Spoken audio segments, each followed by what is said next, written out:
Host, can you hit record on this? All right. I'd like to call the regular meeting of the Ansonia Board of Aldermen for March 9th, 2021 to order. Please rise for the Pledge of Allegiance.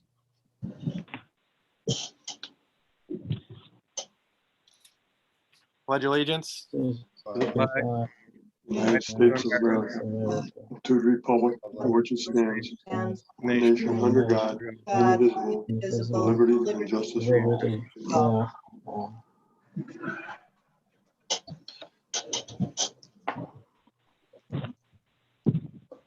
right, I'd like to take roll call for the Board of Aldermen, and then Gary Cassetti, I would recommend you take roll for vote as well afterwards. I am prepared to take both. Perfect. Alderman King, Here. Alderman Stowe, Here. Alderman Phipps, Here. Alderwoman Tarr. I know she's there. She's on mute. Alderman Cassetti. I saw him too. Yep. Here. Yeah, Alderman Janetti, Here. Alderman Spigarolo, Alderwoman Stroman. Here. Alderman Yalman. Here. Alderman Rivers, Here. Alderman Mamone. Here. Alderman Stewart, Here. Alderman Blackwell. I saw him there too. Here. Alderman DeLever. Here. Okay, you have 11. No, you have 13 present and 1 absent. All right, I declare a quorum for the Board of Aldermen. And for the Board of Apportionment and Taxation, Chairman Cassetti, Here. Mr. Jaskilka, Here, Mr. Maloney, Here. Mr. McTighe, Mr. Papson, Here. Mr. Smearsnak. You have 4 present and 2 absent.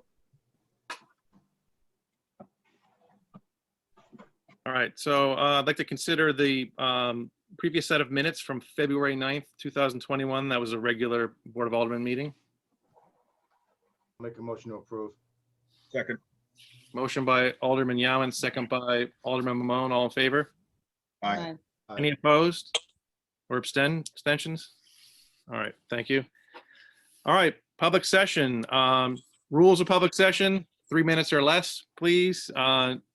Preferably no Q&A. And if anyone would like to address the board from the public, please raise your hand, blurt out, try to get our attention somehow, and we'll let you have the floor. Would anyone from the public wish to speak tonight? Attorney Dominic Thomas is here. I'm on the agenda later on in correspondence. I just wanted to know, do I speak then or speak at this point in the public portion? Since you're here and you are on the agenda, if you're willing to stick around, I'd be willing to have you speak during communication number 3. Okay, I will. Thank you. That way you can answer any questions. Thank you. Anyone else from the public who wishes to speak tonight? Let's see, finger here. Brian Perkins, you are unmuted. Name and address for the public record. Yes, my name is Brian Perkins. I live at 6 West Road. I just had a question. I guess there's no Q&A, but I would like to address the board on a meeting topic for executive session, and that's the acquisition of Ansonia Copper and Brass. I'm just kind of confused as to why the city would want to acquire that property. Last meeting, if I'm not mistaken, the Economic Development Director, Sheila, said that there were 2 developers that were interested in the site. So I'm just curious why the city would want to invest the money, and especially into what's essentially a 100+ acre brownfield site. It just doesn't really make much sense to me. Furthermore, it's being discussed in the executive session. I think the people and the public deserve to know why the city wants to acquire that property and what's exactly going on there. It's going to take about like millions of dollars to remediate that property, and that's beyond the city's dime. So it doesn't really make much sense to me. And we've seen already with acquisition of properties like this. I mean, we saw 65 Main went and that whole debacle and that headache with lawyer fees and, everything that went down trying to get that property. I don't think we really want to go through that again. And also the Economic Development Commission is not involved in this, and I'm pretty sure we do have one in the city. So I'm just kind of confused as to why they're not being involved in that, or the public for that matter being involved in basically acquiring a brownfield site that's this large, especially when we have developers interested in that site and to develop on that site. And I would like to add one more thing. Mayor Cassetti, on the record, would you pledge tonight not to take any campaign contributions from any current or potential developers in the city?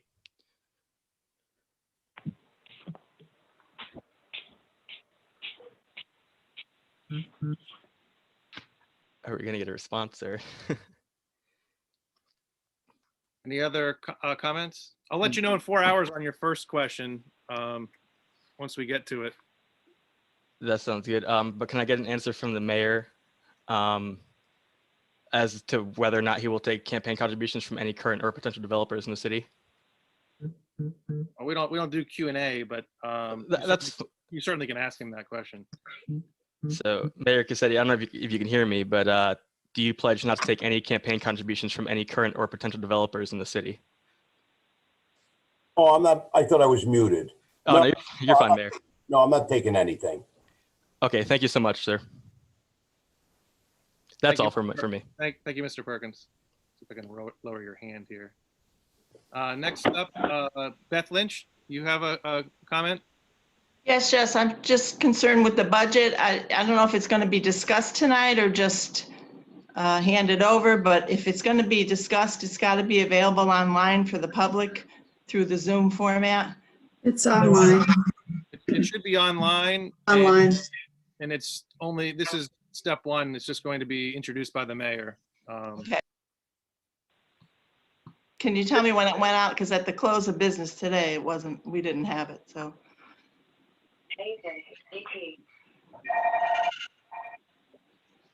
If someone could just send it to me as well, thanks. All right. Hopefully someone. But it has to be posted on the city's, the home Facebook, Yes, it's on there. It should be on there. And I know that Yeah. both boards just received it. Okay, thank you. Thank you. Would anyone else from the public wish to speak tonight?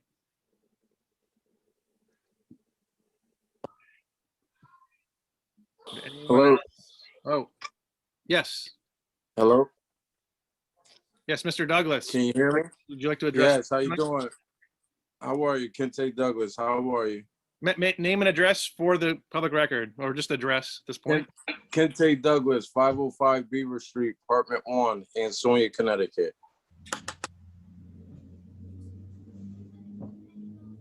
Carry on. Yes. Yes. I have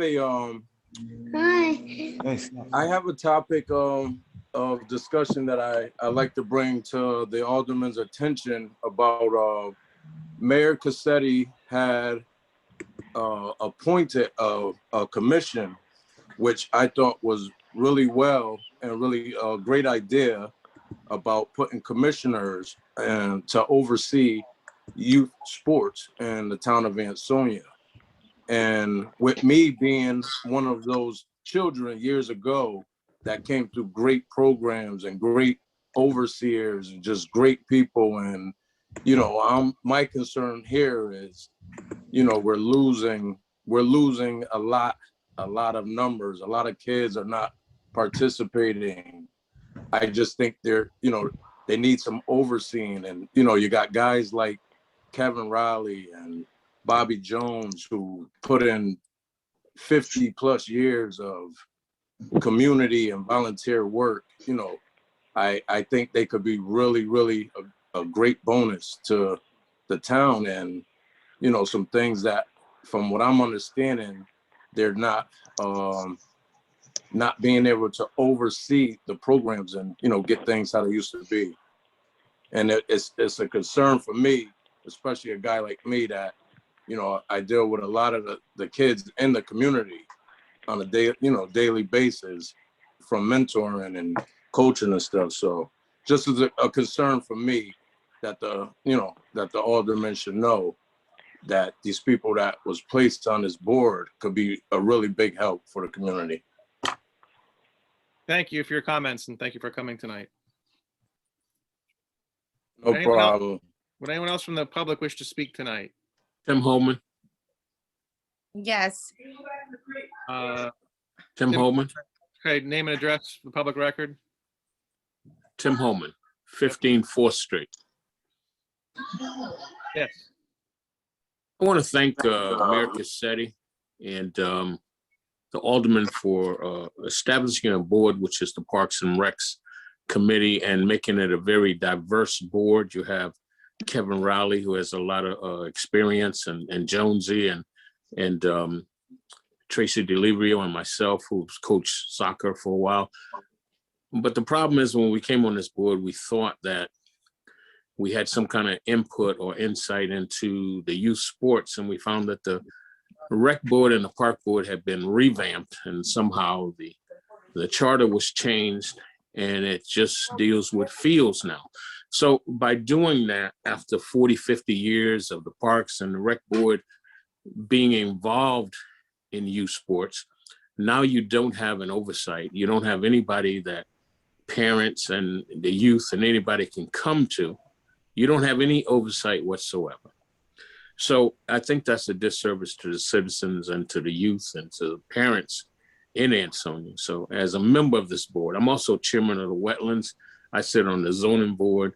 I got a lot of experience in this. I would like to please ask the aldermen to revisit this tonight and maybe bring it to a vote and talk about it. I'm not sure how it was changed.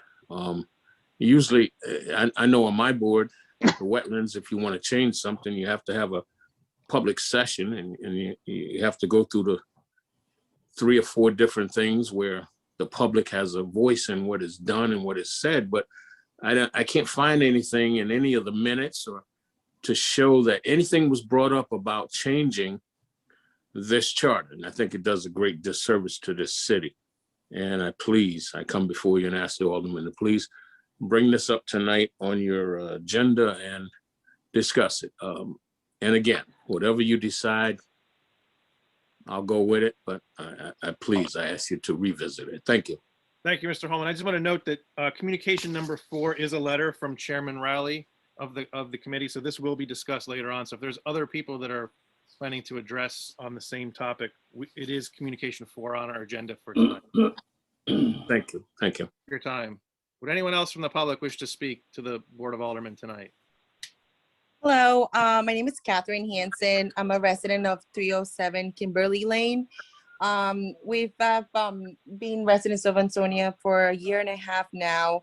When my husband and I, when we purchased the property, it was told to us that the road will be paved. And we've had a lot of issues the last 1.5 years that we've lived in this property due to the road not being paved. It's just, there's so many potholes, and it's just been very difficult, especially during the winter season, to be able to go. I work in the healthcare system, so I've been working through the whole pandemic, so it's been very challenging. So I know my neighbor has brought it up to the alderman's attention, and I just wanted to hop in and kind of give my perspective and our perspective at home. Thank you. And is the road you're referring to Kimberly Lane itself? That's correct. Kimberly Lane out of Myrtle Avenue. Okay. Well, we'll check with Public Works on that. Thank you. Thank you. Hey, Josh, Yes. can I say something about that? Go ahead. Kimberly Lane. I already spoke to Mike D'Alessio about it. I don't know if Mike's here, but I believe they were going to go throw some process in those big holes and take care of it until spring when the weather gets better. I think he could touch base on it more than I can. But I did talk to him about it, and they are going to work on it. So what's the timeline? Can you repeat that again? Well, right now, Mike, I believe they were going to throw some fill into some of those big holes up there. And they did already, but it's already looks like it's back to normal. Yeah, I guess they got to wait until the weather gets better to really do some permanent work on it, if I'm not mistaken. You have to wait for the concrete plants to open up. Yeah, but Sheila, they know about it, right? I talked to Mike, and I believe they're going to work on it. I believe. Okay. Yeah, we had an incident February 1st, where we had to call the fire department. It was the middle of a snowstorm. It was really scary, just being not trying to our road doesn't even get plowed at times because the public works gets more, the public works decides not to plow the road because it's a difficult road to plow. So it's been very challenging. So I really appreciated bringing in, like, prioritizing this. Thank you. Thank you for coming Thank you. tonight. Thank you. Would anyone else from the public wish to speak tonight to the board? Yes, and my name is Shane Emmons. Can I ask again, if you are not participating in the meeting, if you could mute yourself, please? All right, go, carry on. Name and address for the record. Hello, my name is Shane Emmons. I live on 505 Beaver Street, apartment 15. I'm gonna addressing the issue what I'm having with the Ansonia Coppola board. Basically, I had an issue. I didn't get no. I had an issue with one coach. I've been bullied for years, a couple of years. With this guy, I know this coach for years. I played high school with him, and now I coach. I was coaching with him in 14 years. We've been having problems with not being bullied. I've been disrespected because I'm recognizable in this town. I'm being bullied by this coach. The thing is, I went to the regionals, Coppola regionals, I went to the nationals. They all told me that I have to go to the town parks and rec to deal with this. So I'm like, we don't have no parks and rec that address the issue. I can't go to the Ansonia Coppola. There's no appeal. There's no nothing. We don't have no say. And I'm coming to a point where they have an issue with a lot of black coaches. Black coaches, we got some aldermen know my father. My father coached Coppola for 35 years. They never seen anything like this before. That coaches backstabbing each other, talking against and yelling at each other. And then you got a head coach stick a middle finger at the Hartford crowd 2 years ago. But the Coppola board is friends with them. And no consequence. It's the hand slap, no consequence. We have a president where I may trying to talk to him and trying to tell him to dealing with this issue. He's not signing, he's not helping together, work together. He's not. It's his way or no way. We're losing a lot of black coaches, including me. I'm coming to a point where I grew up in this town. I played here, I coach here. I'm here with the community, with the kids, with the clinics. I do a lot. But when you take away something that I've been passionate with, this is my passion. I love coaching. I love teaching. One thing I do is teach. But when I come to a point where I had an issue with the head coach, Greg Soldier, last year in August, saying he was coming from one direction instead of going to his direction where he was coming, charging at me. You got a guy 6'5", I'm 5'11". He's charging at me. He put his caterer down. He told me, come here. I told him, I was advised for you not to speak to me. That's why I'm not coaching with you. That's why I went down lower to coach somewhere else. Now I come to a point where I come to a point I've got a target in my back ever since I started practice, August 1st. And then he come and tell me, if I hear you talking to one of my prayers again, you're mine at the prophet woman. You'll be dealt with. I'm like, why are you talking to me like that? I told him, do not talk. Now I have a speech impairment. I got to speak louder. I only hear a little sound. I have an interpreter on the Zoom call. That's how I know the public session. The thing is, I've been escorted off the field. What about him? He the one charging, not me. There was no consequence. I didn't get no emails, no texts, no phone calls from the board to meet with me or tell them my side of the story. Now I come to a point where I try to put my name for a president. I think we need a new face, a new name. I have a lot of parents wanting me Mr. and Edwards. somebody else Mr. Edwards, to be I able believe to this is an issue that, change things around, lower the price for kids to come to He play. can't hear you. yeah. Oh, No, you he's- can't hear me? Mr. Edwards, I believe you're speaking about the item number 4 that's on the agenda, which we will be coming to later. You're well past your 3 minutes, and Okay. so we are going to circle back to this. It looks like the rec board is looking for oversight and a discussion on that, and that's later on the agenda. So I thank you for coming tonight, and Okay. hopefully we can pick this up. Thank you. Okay. Would anyone else from the public wish to speak tonight? Second call, anyone from the public who wishes to speak? Mr. Dave, Mr. You Deacon, already know, my boy. there's one guy who wants to speak over here. Mr. Deacon? I don't see any hands up here, is it? Yeah, Mr. Deacon, Dave? Was that your name? Are you He had on his mute? hand up. It was David Gaddison. Do you want to speak? He doesn't have his He's on mute. microphone's on. Yeah. Third and final call, anyone from the public who wishes to speak tonight? Start yelling if you do. All right, with that, public session is closed. Thank you all for coming tonight and addressing the board.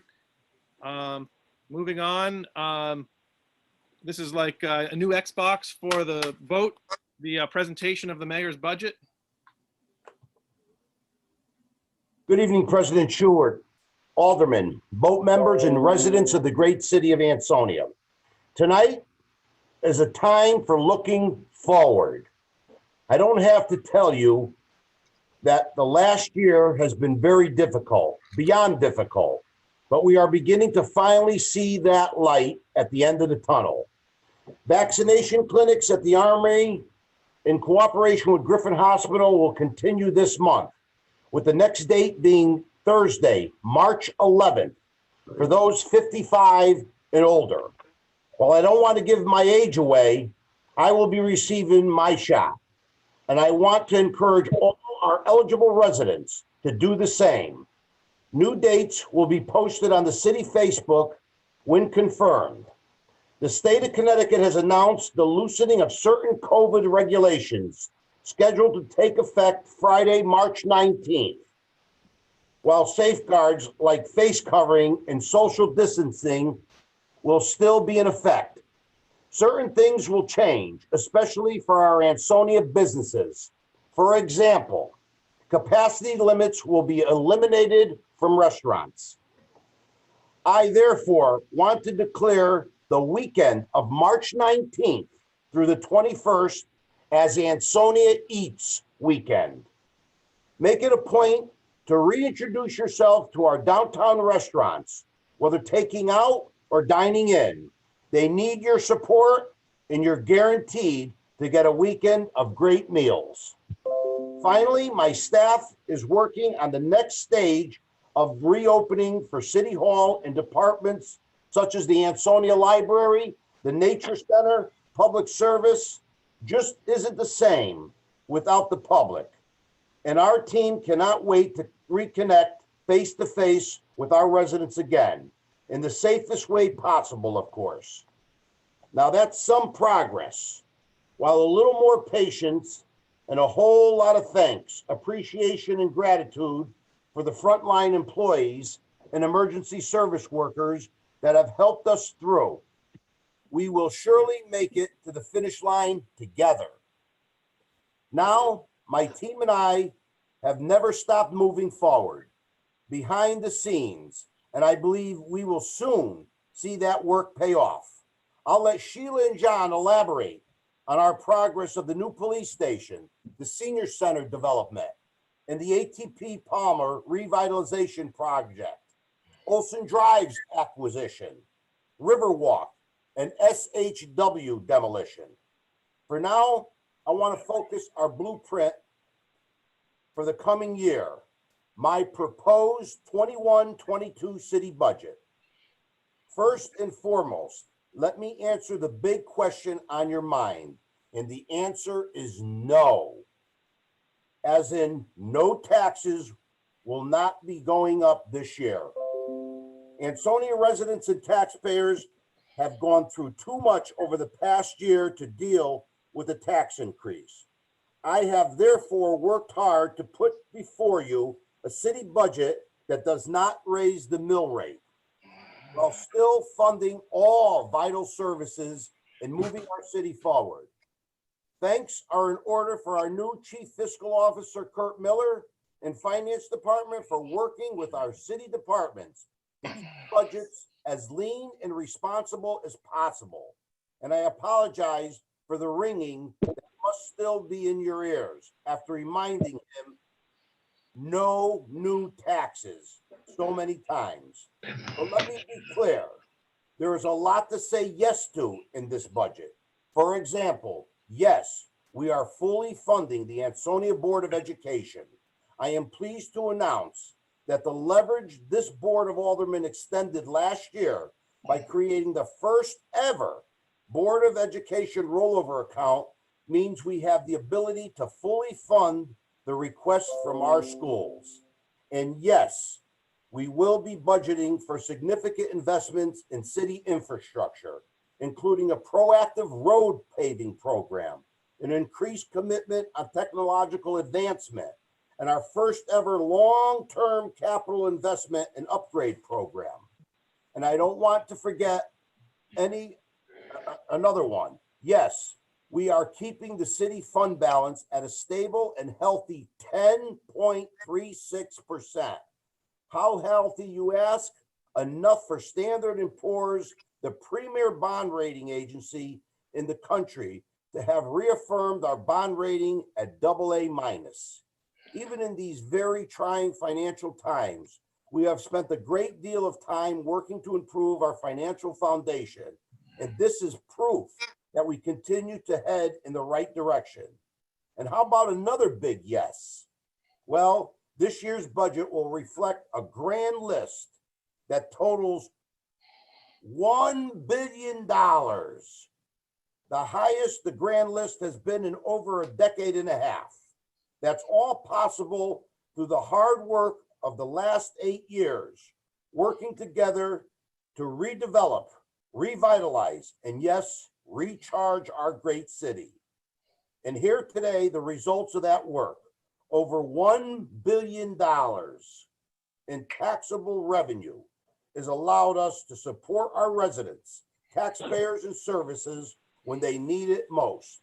A budget packet is now publicly available, setting forth all this information in the easy, understandable format, not like before. I look forward to BOAT's first scheduled public hearing on the budget and the discussions to come. Thank you, and God bless you all, and God bless the city of Ansonia. Good job, Mayor. Thank you, Mayor. So just as a reminder, we'll set their first meeting for a public hearing, and we'll go from there. So you guys are welcome to Jeff, stay. can I just mention? Yeah, go ahead. Sorry. Members of the Finance Committee, I'll be reaching out as well, and we'll be, following similar format and probably jumping on the BOAT agenda to listen along, and then obviously setting our own agenda and meetings to, further the budget through completion. Well, as far as the format and the deadlines, we can work together so that we can meet deadlines. Yep. We'll have to meet on that through. Yeah, absolutely. I'll get some of the times that, the finance committee is available, the Alderman Finance Committee is good. And then, I'll get back to you rather quickly, and hopefully the times align. If not, then, we'll have separate meetings, but hoping to share that time to, two heads are better than one, so to speak. Why are you smiling? What'd you say? And we get it done by the deadlines. That's the main thing. Okay. Absolutely. Thank you, guys. And Gary, you're welcome to stay with your Well, guys, or you can I'm- stay for the next 5 hours, or you can. Well, as far as our board, do we have any kind of motion we have to make to receive the mayor's budget, or we're done? I believe just receive it, and that's just step one, and we're not discussing or anything tonight. Okay, no, understood. Thank you, guys. Thank you. All right. Thank you, both members. Public official session. Corporation Counsel, John Marini. Mr. President, members of the board, thanks very much. For clarification, just in case the public is interested, that next stop in the budget process is a public hearing that Boat will schedule. And so, of course, notice will go out about that, I'm sure, maybe within the week. I want to point out, Mayor Cassetti left out a couple things. I know it's a busy budget meeting, but a big thing, he and Superintendent DeBacco testified to the state earlier this week about passage of very key legislation for our Ansonia schools. And this is Senate Bill 948. And this legislation essentially pushes for full and fair funding of the education cost sharing grant by 2022. Okay. And this is very, very big because it would mean an additional 3.6 million for Ansonia in that year alone. And we've talked a lot in the past about the state needing to follow its own rules, its own formula that it sets up to fairly fund school districts. And that would bring Ansonia so much more in additional support. Mayor and Superintendent DeBacco not only testified about that earlier this week, they're both scheduled to testify about it tonight. So at this time, I'm gonna be leaving because I have to go testify before the legislative committee. So I'm gonna be leaving now to go on that because I'm number 189 and I'm just waiting to get on. Thank you, Mayor. Thank you. And so actually, I want to follow up with this board under new business. I would certainly recommend if this Board of Aldermen would also, vote to endorse Senate Bill 948. Send a message very clear to our legislators that we need this bill to pass and that we need full and fair education funding by 2022. And just so you know, it is the governor's proposal to delay that fair funding, to phase that in over a longer period of time. So we want to send a message to our legislators, our representatives that are there, fighting for us that we need this bill to pass to get that funds, to get those funds by 2022. I want to follow up, and I'm sure Sheila will as well. Copper and Brass, it's on for executive session tonight to discuss some details, but certainly it's shouldn't come as a surprise to anyone how important it is to redevelop the 60 acres of Ansonia Copper and Brass. And that is really, I think, a matter of life and death for the future of the city. And as we've seen, the city needs to put skin in the game to make things happen. Our ownership of the SHW parcel was the key ingredient in getting funding for the demolition and now, pave the way for redevelopment for that parcel. The city will need to put skin in the game to allow remediation, demolition, revitalization of that key parcel to take place. No one can do it alone. No developer can do this alone. It's going to take state and federal funding to get this to happen. And for that to happen, there needs to be city involvement.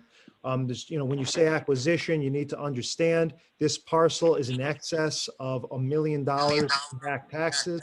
Any acquisition of the property comes not by way of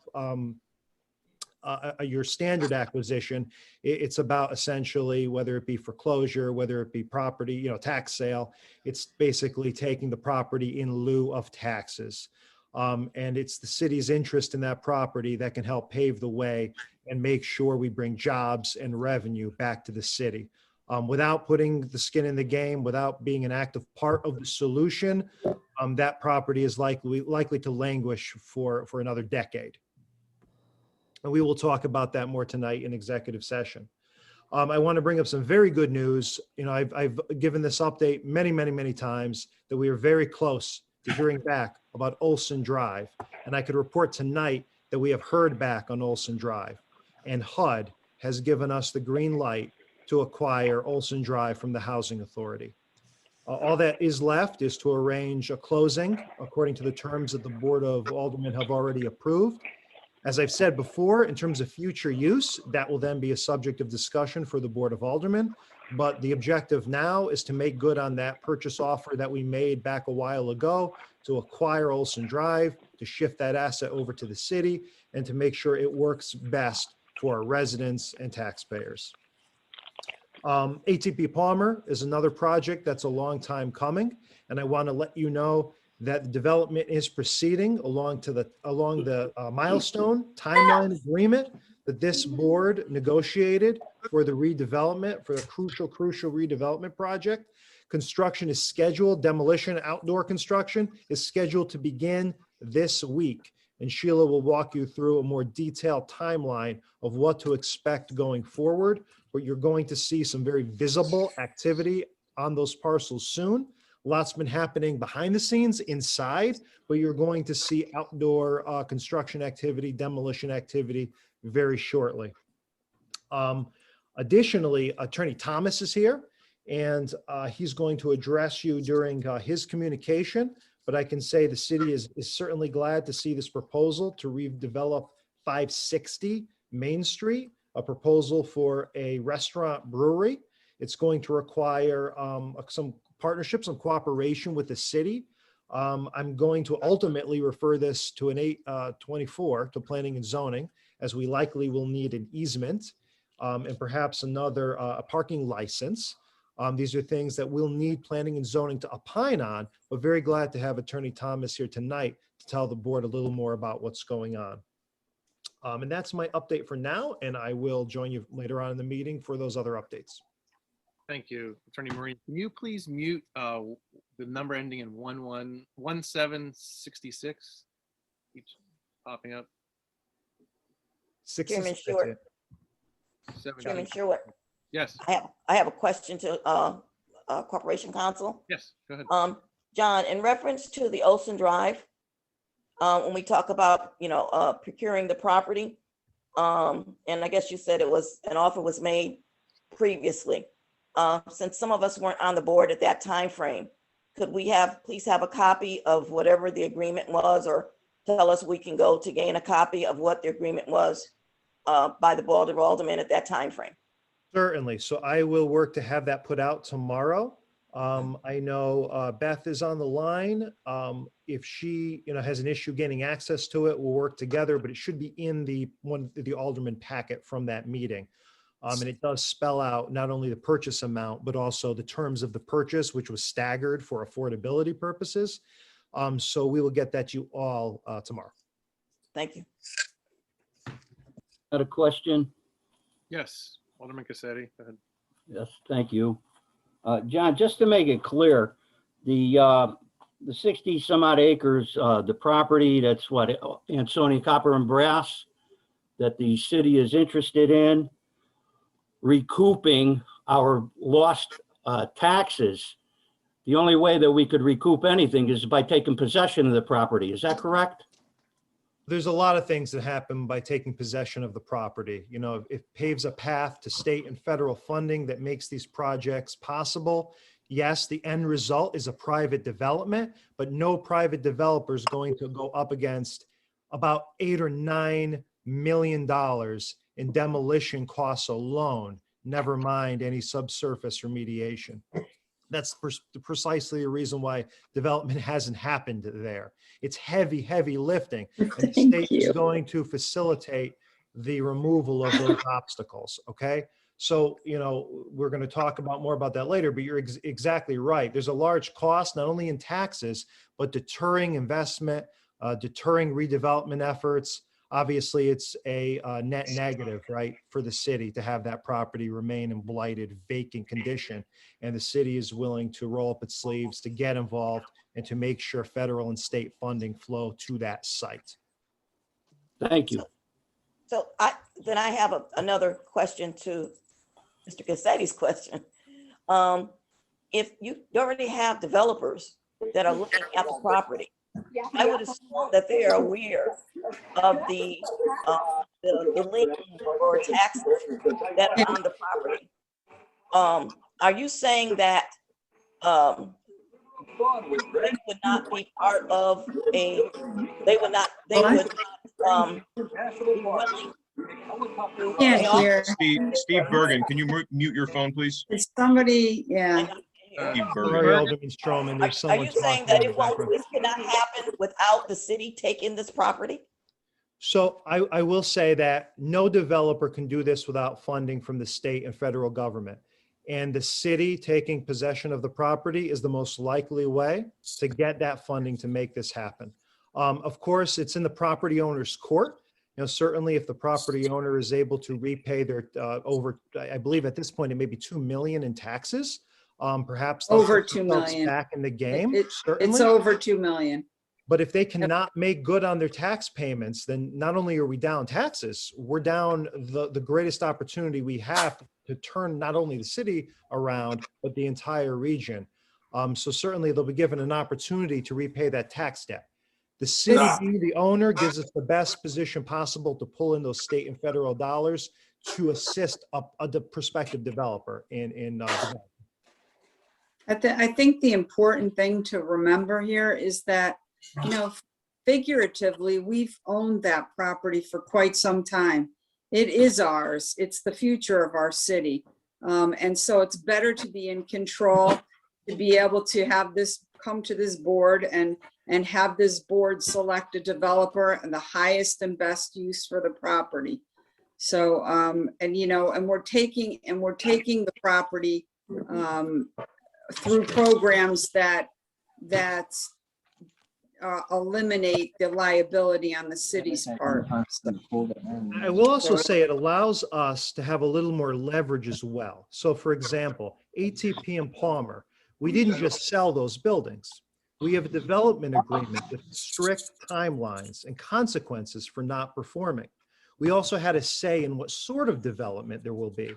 You know, when you lose control of a property, think back to what happened when a certain company came into the city and scooped up Farrell's assets. The city really couldn't do anything about it because it was Farrell selling it to another company. But that company essentially likely had no intention of truly developing, was just trying to make money off of the blighted property.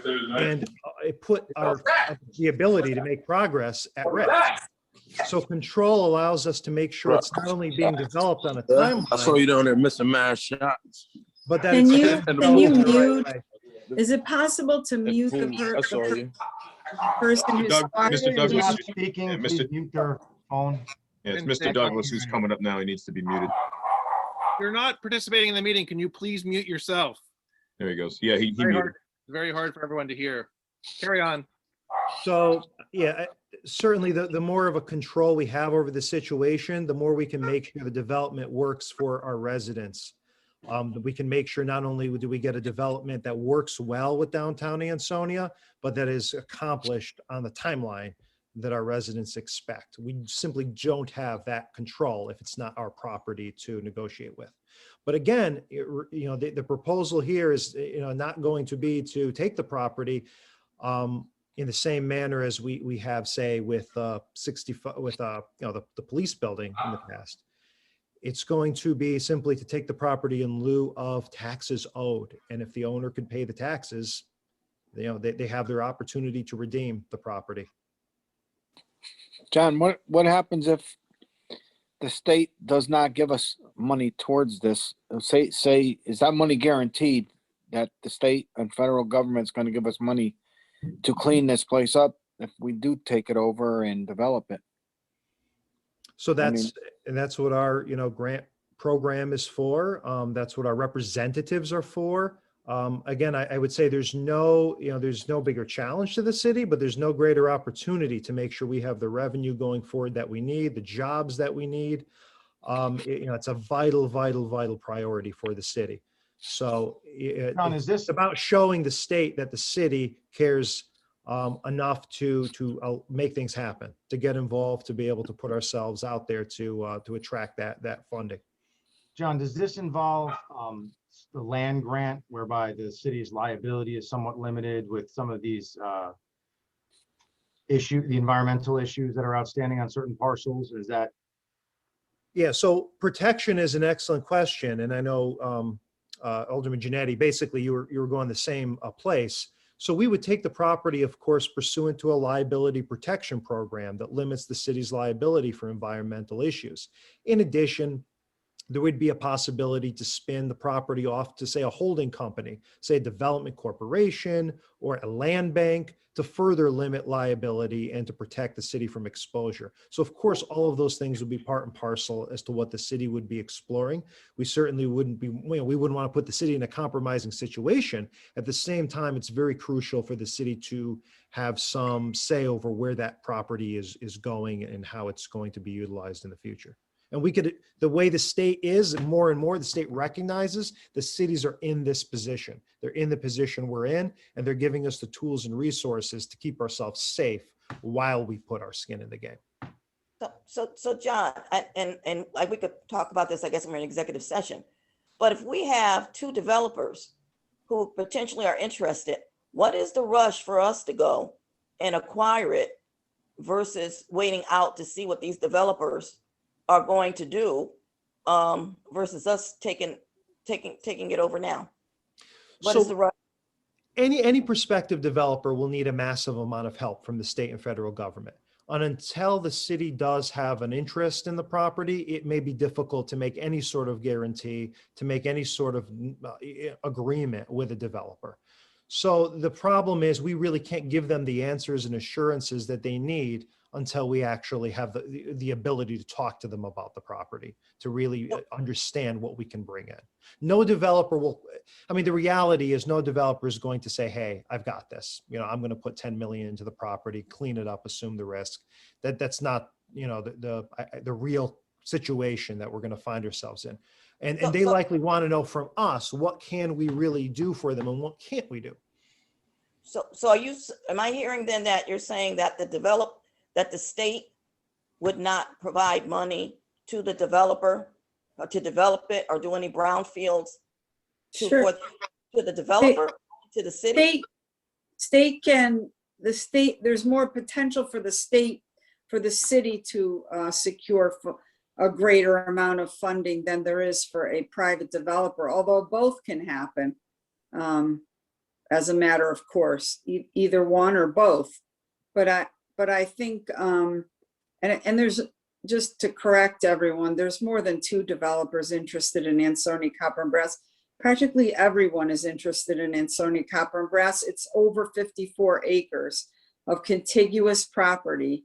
It's the largest parcel probably in the lower Naugatuck Valley, if not central and lower Naugatuck Valley. So it's a key and extremely important parcel for the city. It means our future.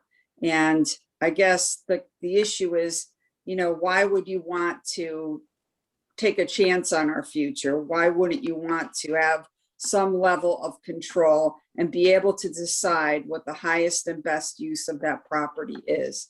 I mean, I essentially, when I talk to developers, I actually talk to them as though we were the owners of the property, because anyone that wanted to buy that property has to come to the city first.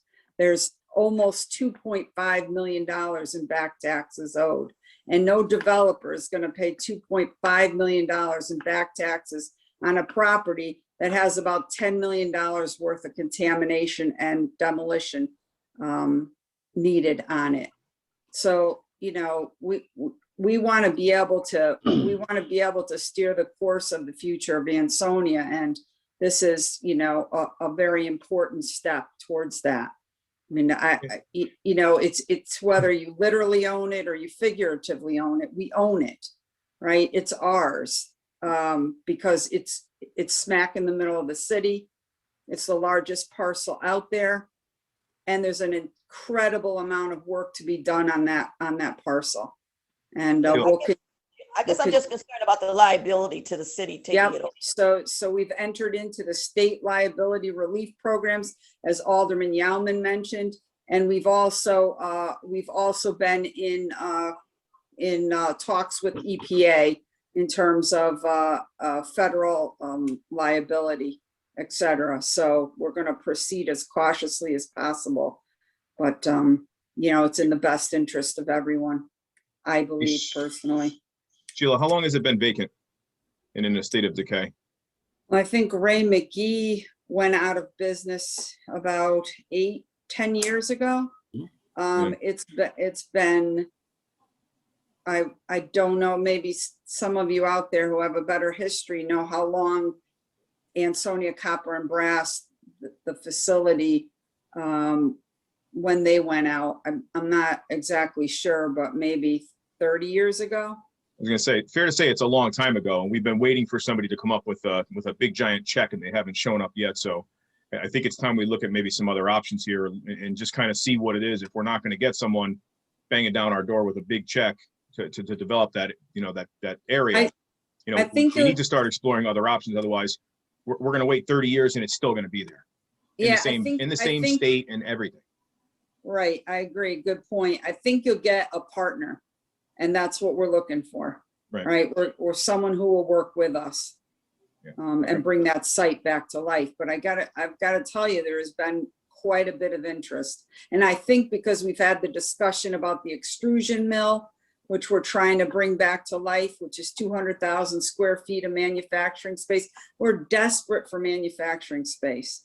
And I think that's gotten a lot of good play in our MDP as well. Mr. President, may I speak? Absolutely. Go ahead. One is, how far will the land bank take us with preparation to the next phase after the land is the pollution's dealt with on the property? You understand what I said, Sheila? Yes, you're talking about the Connecticut land bank that we had previously discussed, and I think Joe. Well, doesn't the land bank have a program where they can, if they feel they have developers, they can put the money up first, get the site remediated, and then turn it back over? Is that right? Yes, you can. We could work with a land bank in order to clean up and turn the property back to be reused. It's a decision that we'll have to make. You know that land bank has been a charm of mine for over 10 years now. Yeah, I want to use it. I want to see it get used somehow. Okay, you got Their it. money. It's okay. So I got one more question on, because I haven't heard anything for quite a while. What is going on with Big Y, where Big Y used to be? Huh? Mr. Douglas, you need to mute again. Did you hear me? I must be on mute. I must have been muted. I don't know. I mean, we've been talking to the owner of the Big Y Shopping Plaza. And in fact, we just saw him. He came in about a week and a half ago, and he is working with our city engineer, putting a plan together, a footprint for that site. Expanding the Big Y footprint. And Fred D'Amico has been good enough to send him a few renditions of what could fit on that site and how that site could be pushed out, as the owner has indicated that one of the tenants, that the proposed tenants that he is speaking to, has a need for almost 170,000 square feet. So we're trying to work with him on how that fits on that site. I'm surprised somebody hasn't wanted to lease that yet or do something. Big Y is still paying the, Beautiful Big Y is spot. still paying the rent on that. Yeah, but it's a beautiful, I know it wouldn't have mattered whether I mentioned it or not. You know, the election season is upon us and they're gonna ask that, what are you doing with it? So now I know. All right, somehow this went off the rails. Attorney Marini was speaking. Yeah, it's on the rails. It's all about money, my friend. Well, Doesn't we were in the corporation council section. I think we've morphed into economic development, and I don't know if you guys have any more.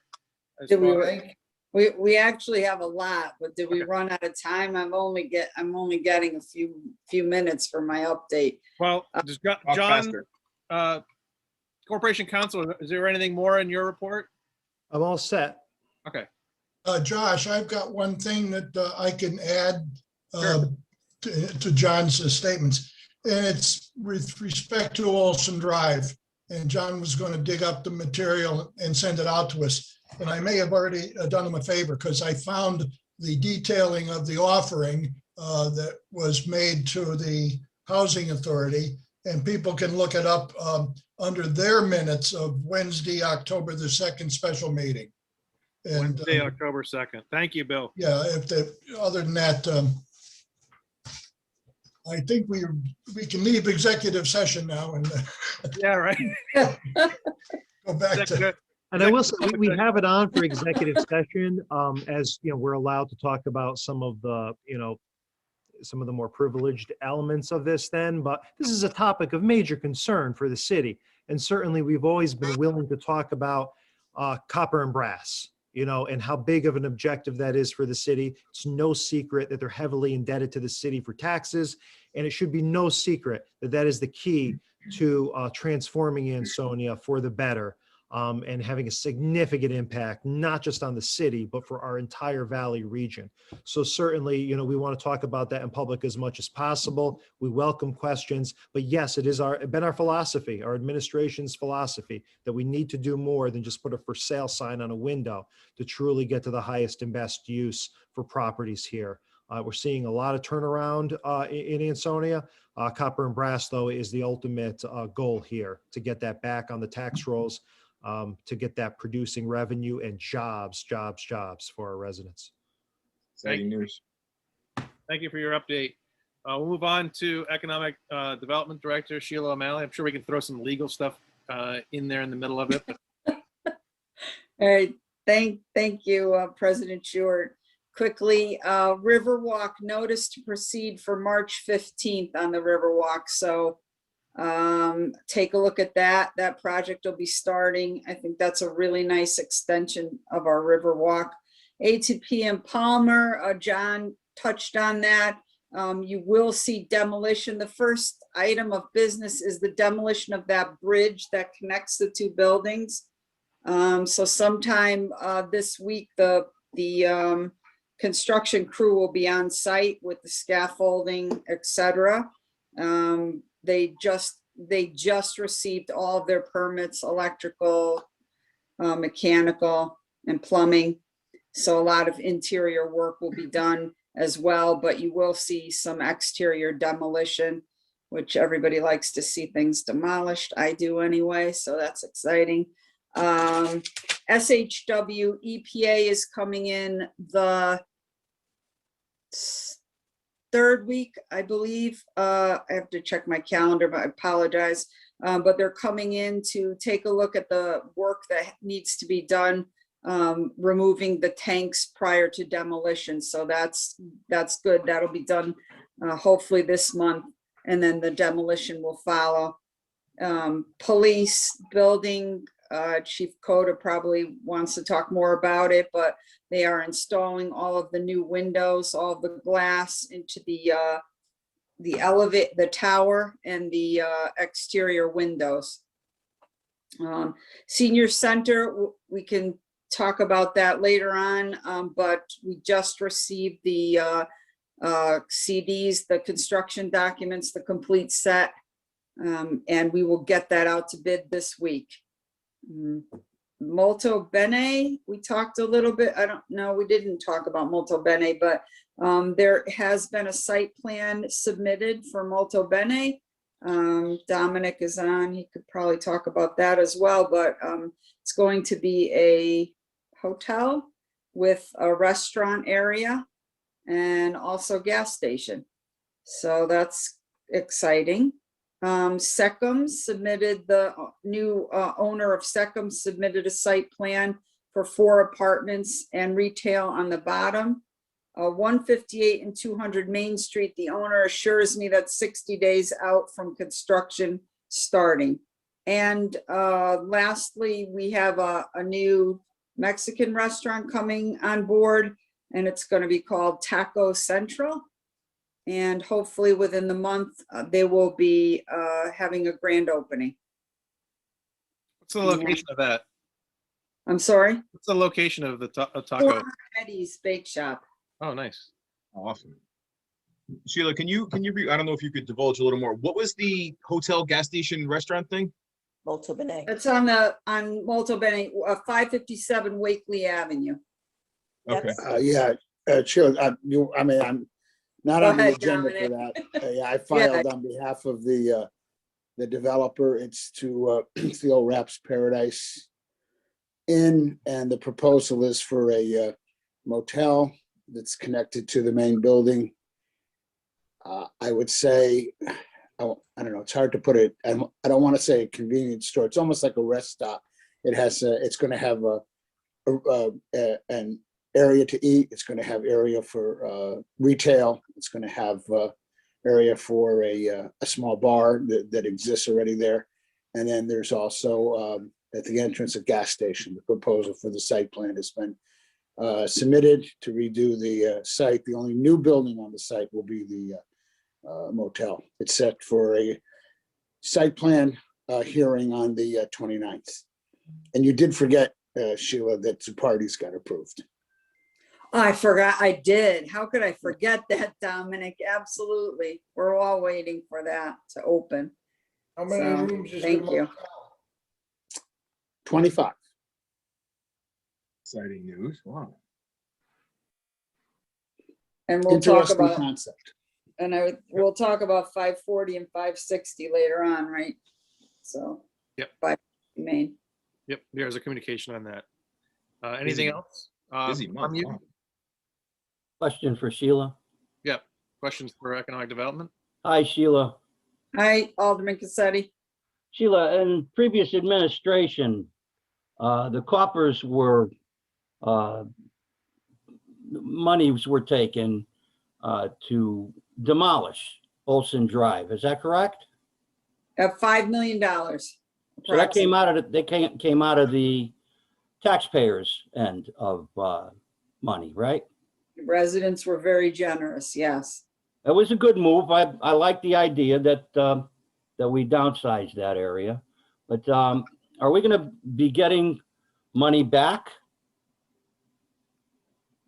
Well, I mean, you know, you're asking the economic development director. I'm sure the mayor feels the same way, that we want a return on our investment. We want to see that site back on the tax rolls. So that's the hope. Is to it possible redevelop. we could see that $5 million come back to the city? I don't know about $5 million, but I mean, eventually, you could see some money coming back to the city. Okay. Some in the form of, you know, taxes. Thank you. Other questions for Sheila tonight from the alderman? All right, thank you. Next up, Chief Fiscal Officer Kurt Miller. Thank you, Mr. President. I don't have much of a report tonight, other than the budget itself. I just want everybody to know that it's a working document. We made some changes to the look and format of it.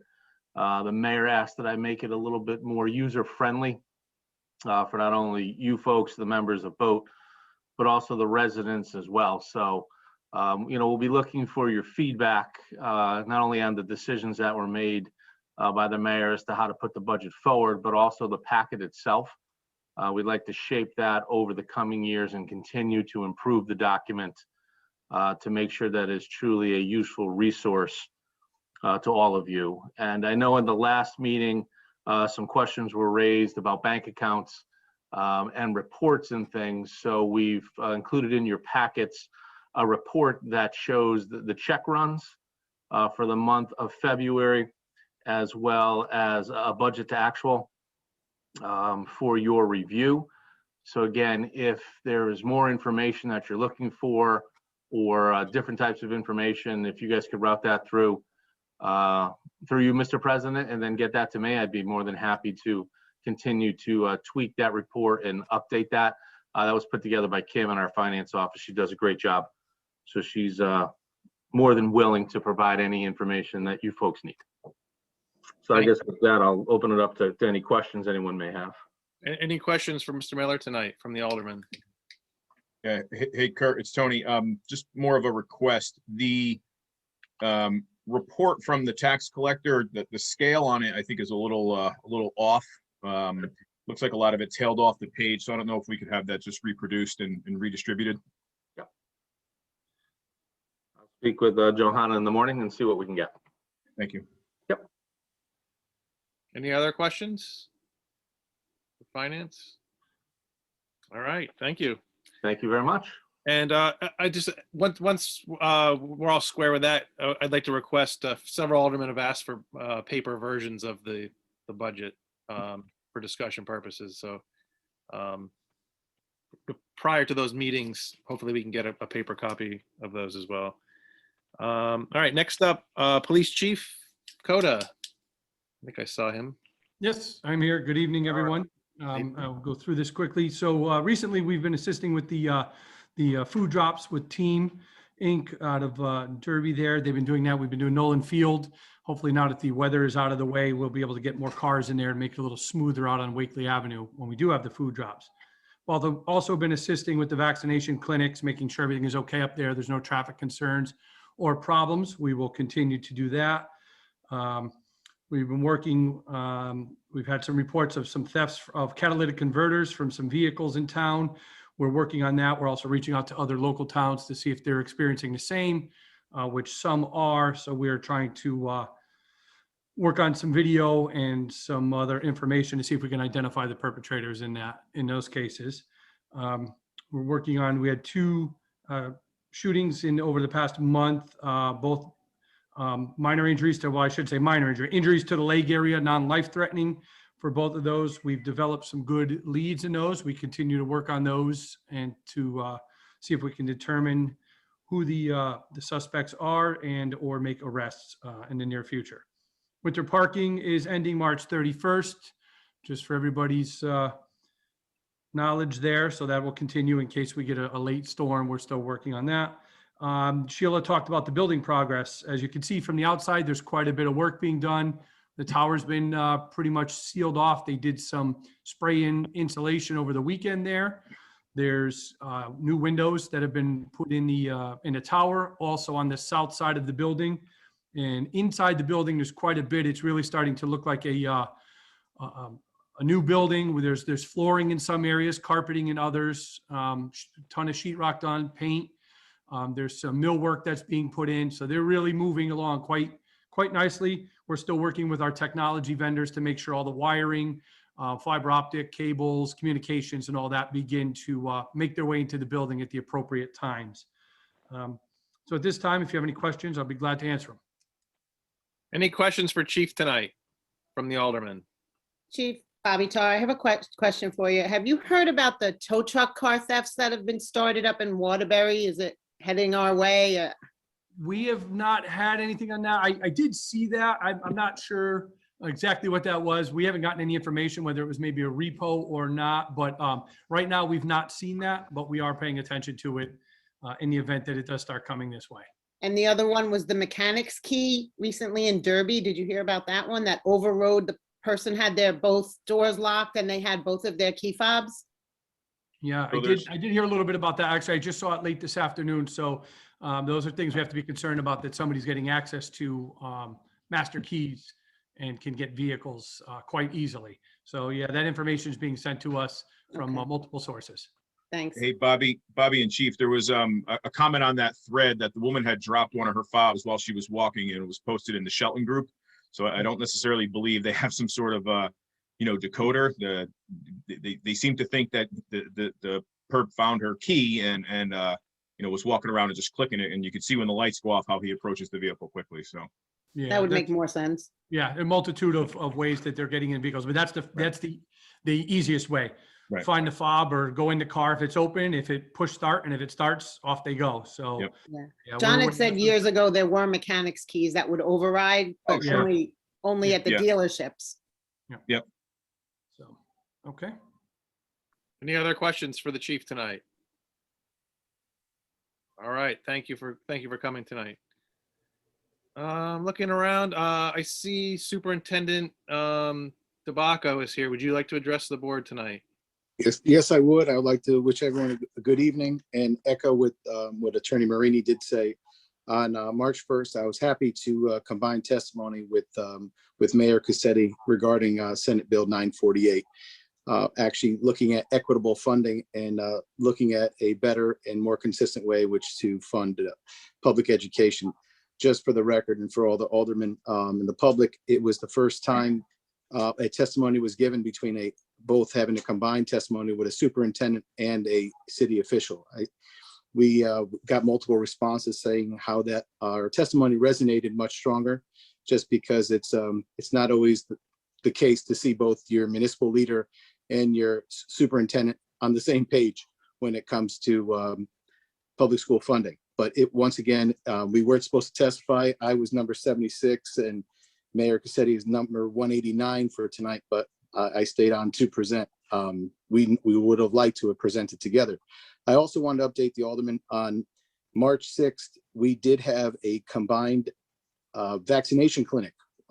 We worked very hard with Naugatuck Valley Health and Griffin Hospital. We were able to combine a clinic with Griffin. We also serviced Emmett O'Brien, St. Mary, St. Michael's, and Assumption School. And on March 6th, we had over 600 people, staff, educational staff that were vaccinated with the first dose of the Pfizer vaccine. And the second clinic is set for March 27th. And that message has already gone out to all staff. It was very labor intensive to get that together, but our staff and the community is worth it. We put that together and I'm happy to report on that. And once again, great news.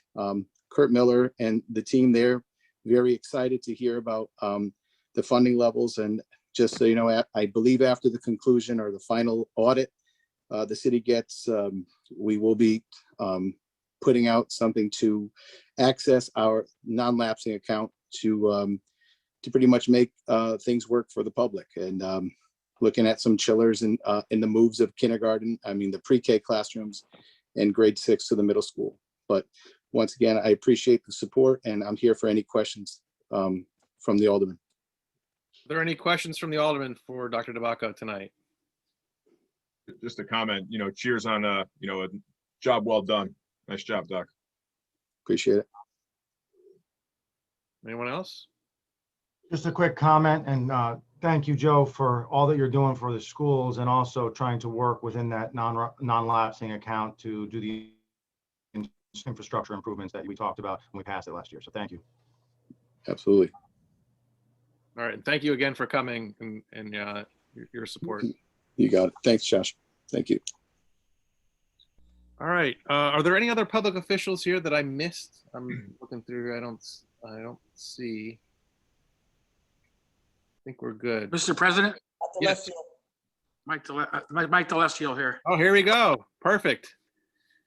Under the Okay, guise of Donald D. Donnelly W7. That's who I am. I gotta change my name on my iPad here. Secret cover. Go ahead. That's it. I'm gonna make it very short because I see you guys got a long night ahead of you. But as you all know, February's been a real busy month for Public Works. A lot of snowstorms. Most of our winter was just in February.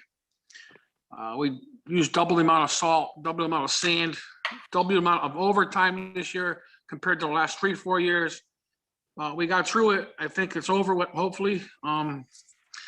So we've been out starting potholes. We're out doing the potholes. We're out picking up rubbish, Christmas trees, picking up papers, getting the parks ready to go. We're putting basketball hoops up starting today in all our city parks. April 1st starts our bulk season, so we're gonna be, for the next 6 weeks, we'll be doing bulk pickup.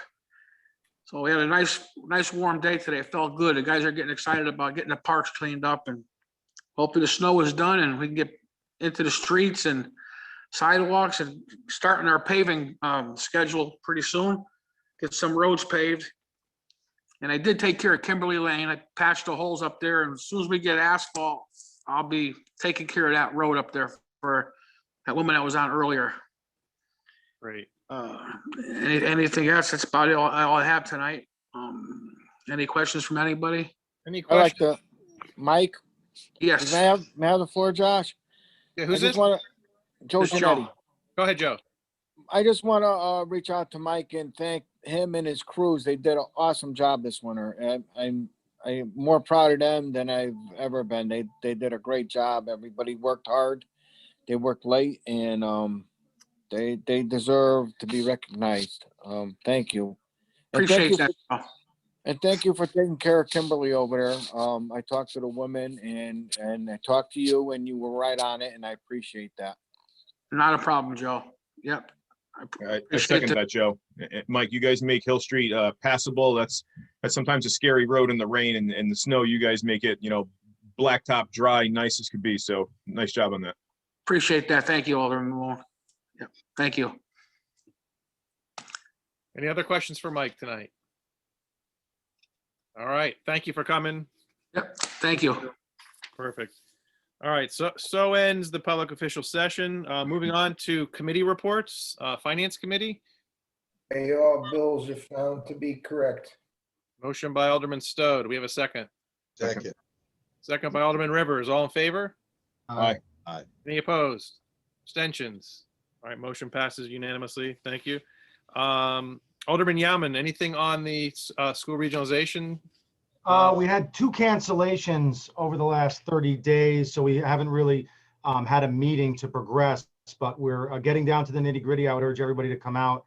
Our next meeting, I believe, is tentatively scheduled, just because we're going to be shifting the schedule, I think, but it's going to be March 23rd at 7 p.m. On Zoom. So I urge everybody to come out. We're discussing currently governance, so how a new proposed regional board would work with the interplay between the members from both Ansonia and Derby and the various aspects of that. So that's about it. Thank you. Any other aldermen that have any committee reports that they want to give updates on?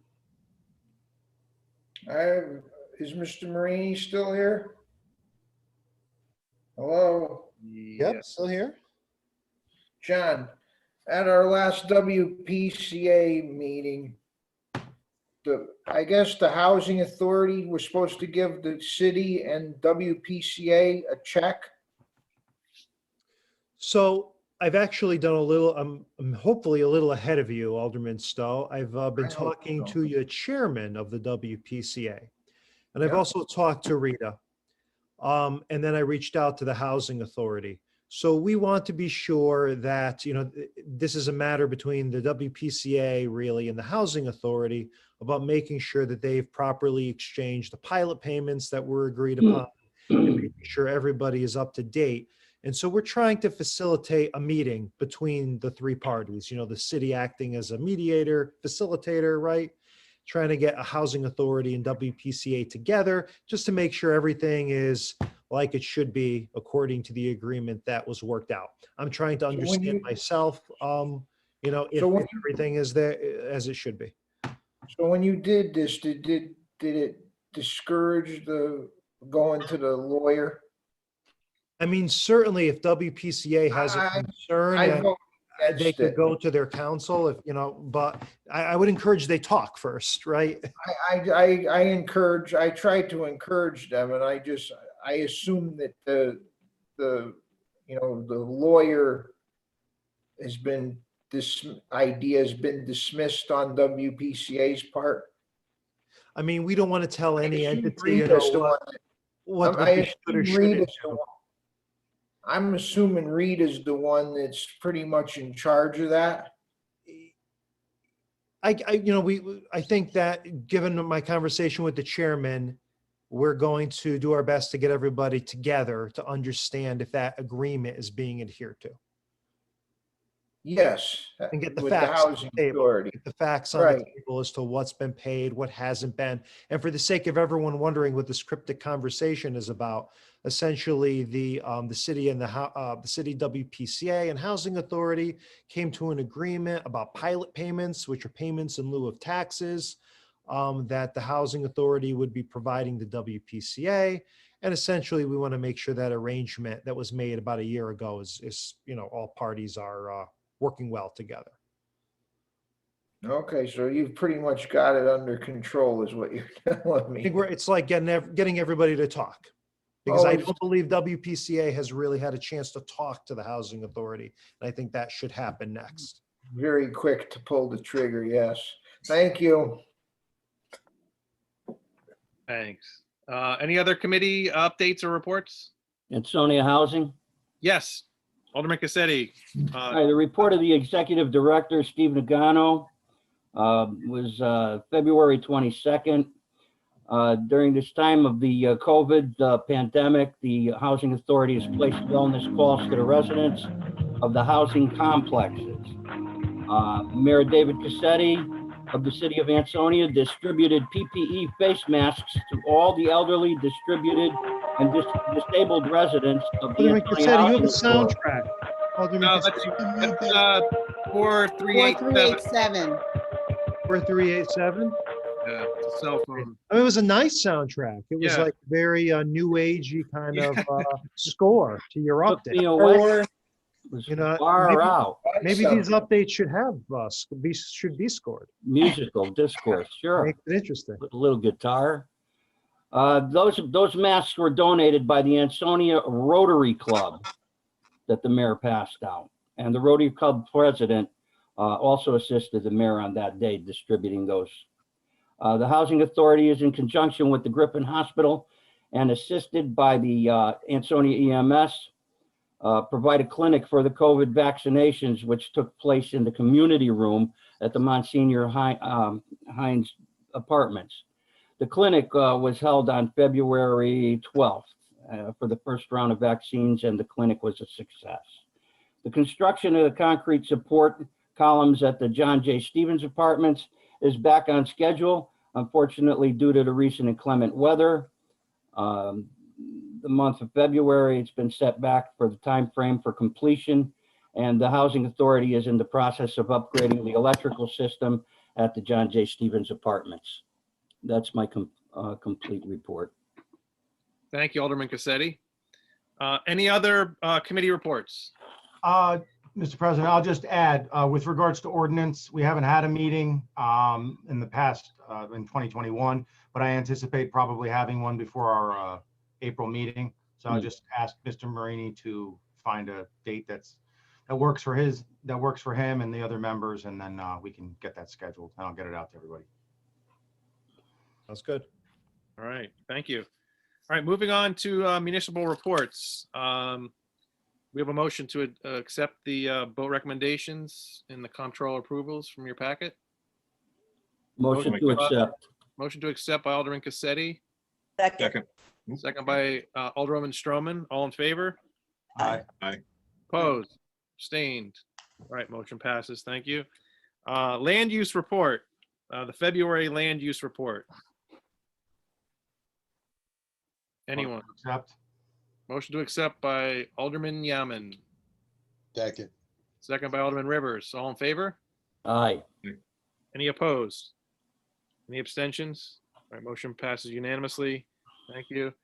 The tax collector and report and request for refunds in the amount of $7,424.46 if found to be correct. We'll make a motion to approve that and to also have the tax collector report revised as previously agreed to by Mr. Miller. Yep.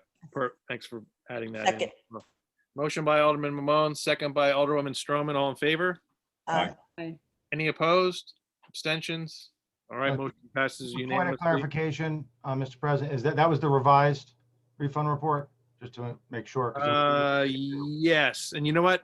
Actually, I'll have to check to make sure that that number is the same on the revised one. I think it might not be. I think it may actually be higher. The revised is 74, 24, 46. Oh, that's the number. That's the number I read. Yeah. All right, just making sure. So we're good. All right, actions and claims. We have two actions and claims, claim number 02211003 and claim 03211004. Motion to refer to Corp Council. Motion to refer to corporate council by Alderman Yaman. Second. Second by Alderman Cassetti. All in favor? Aye. Aye. Any opposed? Abstentions? All right, so we'll pass those on. We have 5 communications. I'd like to have permission to, if we could, to move communication number 3 up, since I know Attorney Thomas has been sitting here waiting. Is everyone okay with that? Yep. Okay. So communication number 3 is from Cohen and Thomas Law Firm. This is the request for the parking easement at 560 Main Street. We received a letter from Mr. Thomas, and there's also a map that was included with that communication, the exact location. First, maybe a motion to accept this communication. Motion. Motion by Alderman Cassetti, second by Alderman Mamone. All in favor? Aye. Any opposed? Okay, so any discussion on this or any questions for Dominic? I know that Attorney Marini had mentioned we'll refer this for an 824 referral at P&Z. We'll definitely do that. Any other questions since he's here? Yeah, I do have one question, Attorney Thomas, really briefly. Because it abuts the flood control dikes there, is there any need for discussion with the Army Corps of Engineers or anybody else just to ensure? Yeah, thank you for the opportunity to address that. We looked into that title wise, and I think that John and maybe Sheila can explain to you that title on that property, why it's listed as the city of Ansonia, is dubious to go back, because a portion of that property was the Naugatuck River. This is not the first time I've dealt with that.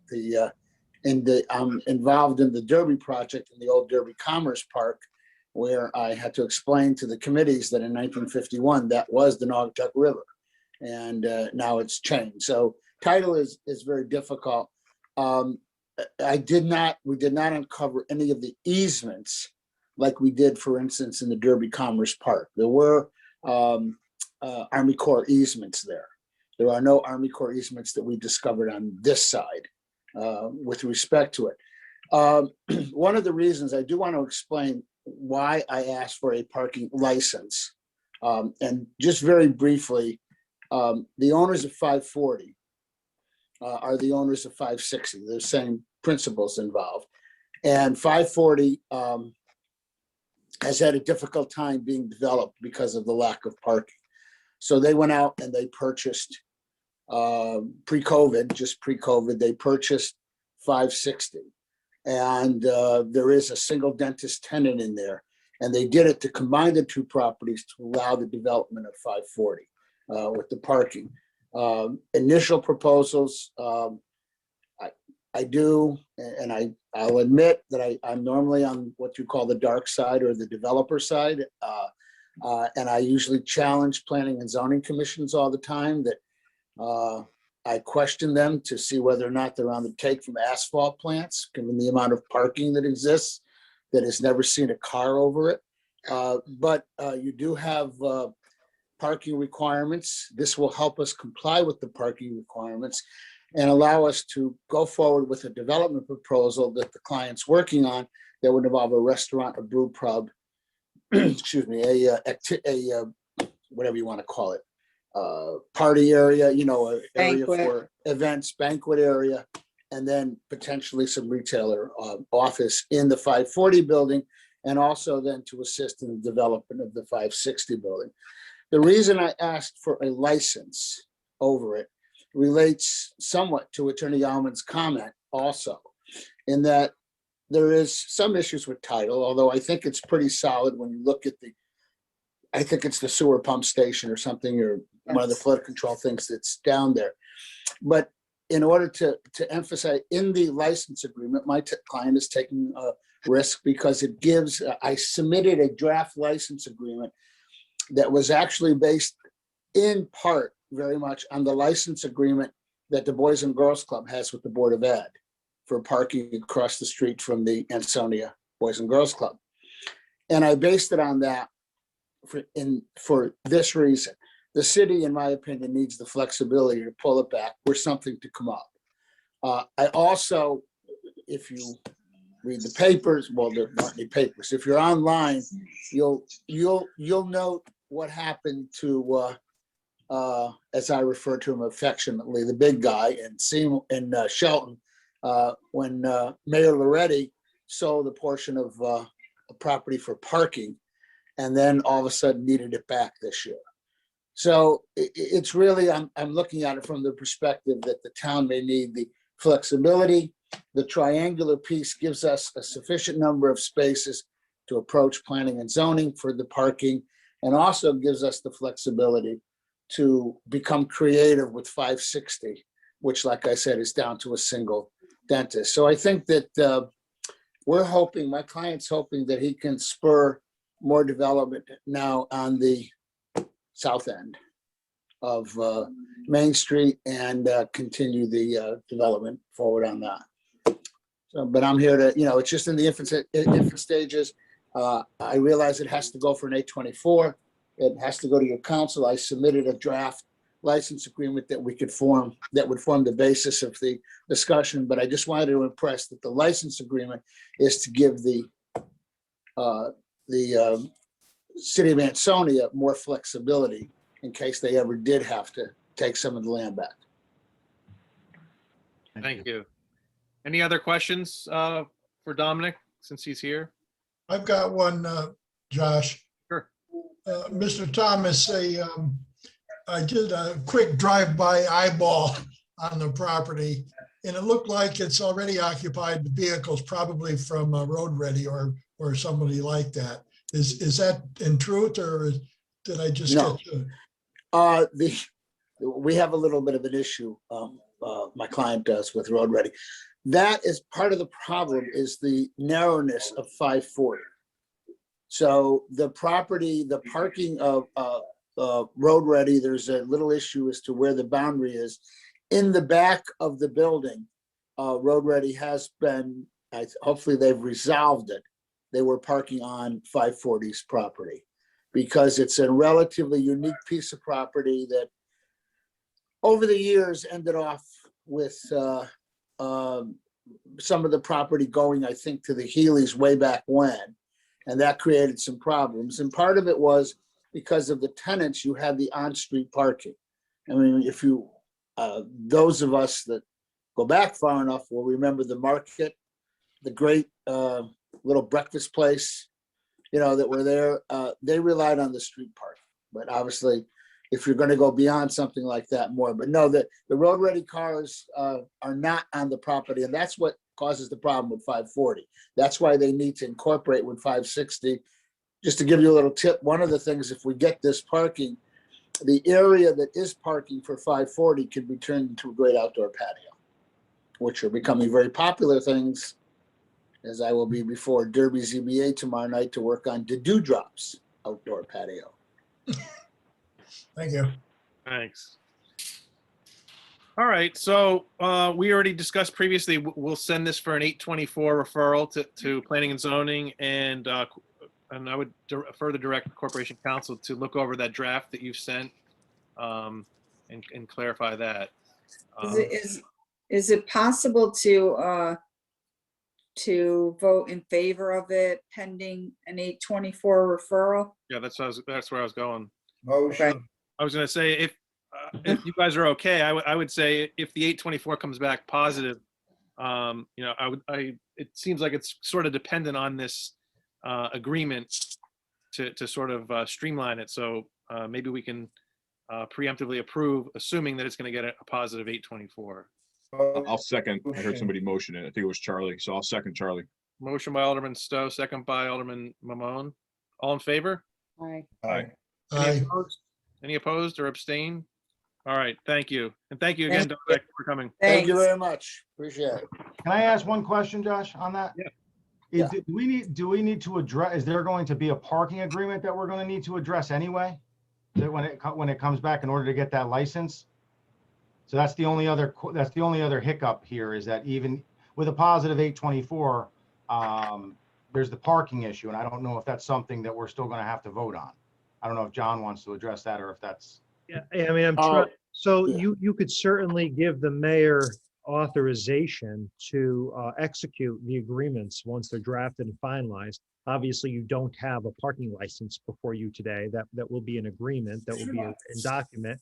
And any easement will also be more than a map. There will actually be an easement that would have to be written up and recorded. But if you'd like to go ahead, you could authorize the mayor to review and execute the drafted document. Or your pleasure, you could reserve the right to review it after it's drafted. Yeah, I wasn't anticipating, I just gave the draft out for people to look at, going to the license. I think that with this, it can move to planning and zoning, and once we iron it out, obviously it has to come back to the Board of Aldermen for approval of the final document. You know what I mean? Or you can authorize the mayor to sign it, depending on it. But we, obviously Attorney Marini and I have to iron out the final document. Well, that's what I was asking, because when I heard that, sending it over to planning and zoning for the 824, obviously, but it's going to have to come back to us. I'm in favor of that. Yeah. Dominic, we move a lot faster in this city. Okay. Sometimes. All right. Thank you. Thank you for coming. Yeah, Dom. All right, so reversing back up to communication number one, we have a communication from Police Chief Coda to destroy one vehicle that's no longer in use and to sell off 4 other vehicles that are no longer in use. Yeah. Motion to approve. Motion to approve by Alderman Cassetti.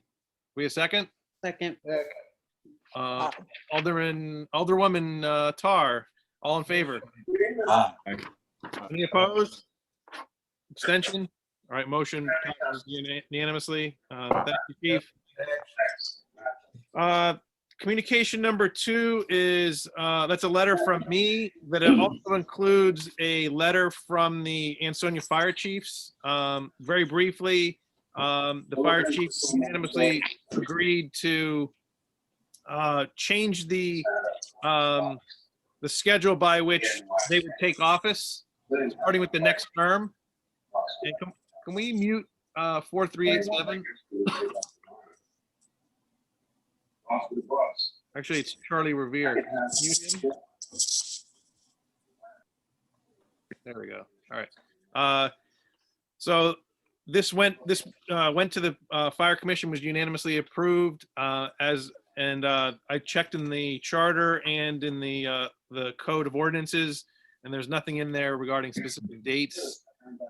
So this is more for informational purposes. This is, that the fire chief will essentially take office July 1st instead of in January, which has been the historical thing. So do we have a motion to approve this communication? Motion approved. Second. Motion by Yaman and a second by Stowe, actually, I think was beat you in there. All in favor? Aye. Any opposed? Any abstentions? All right, thank you. Motion passes. We did number 3 already.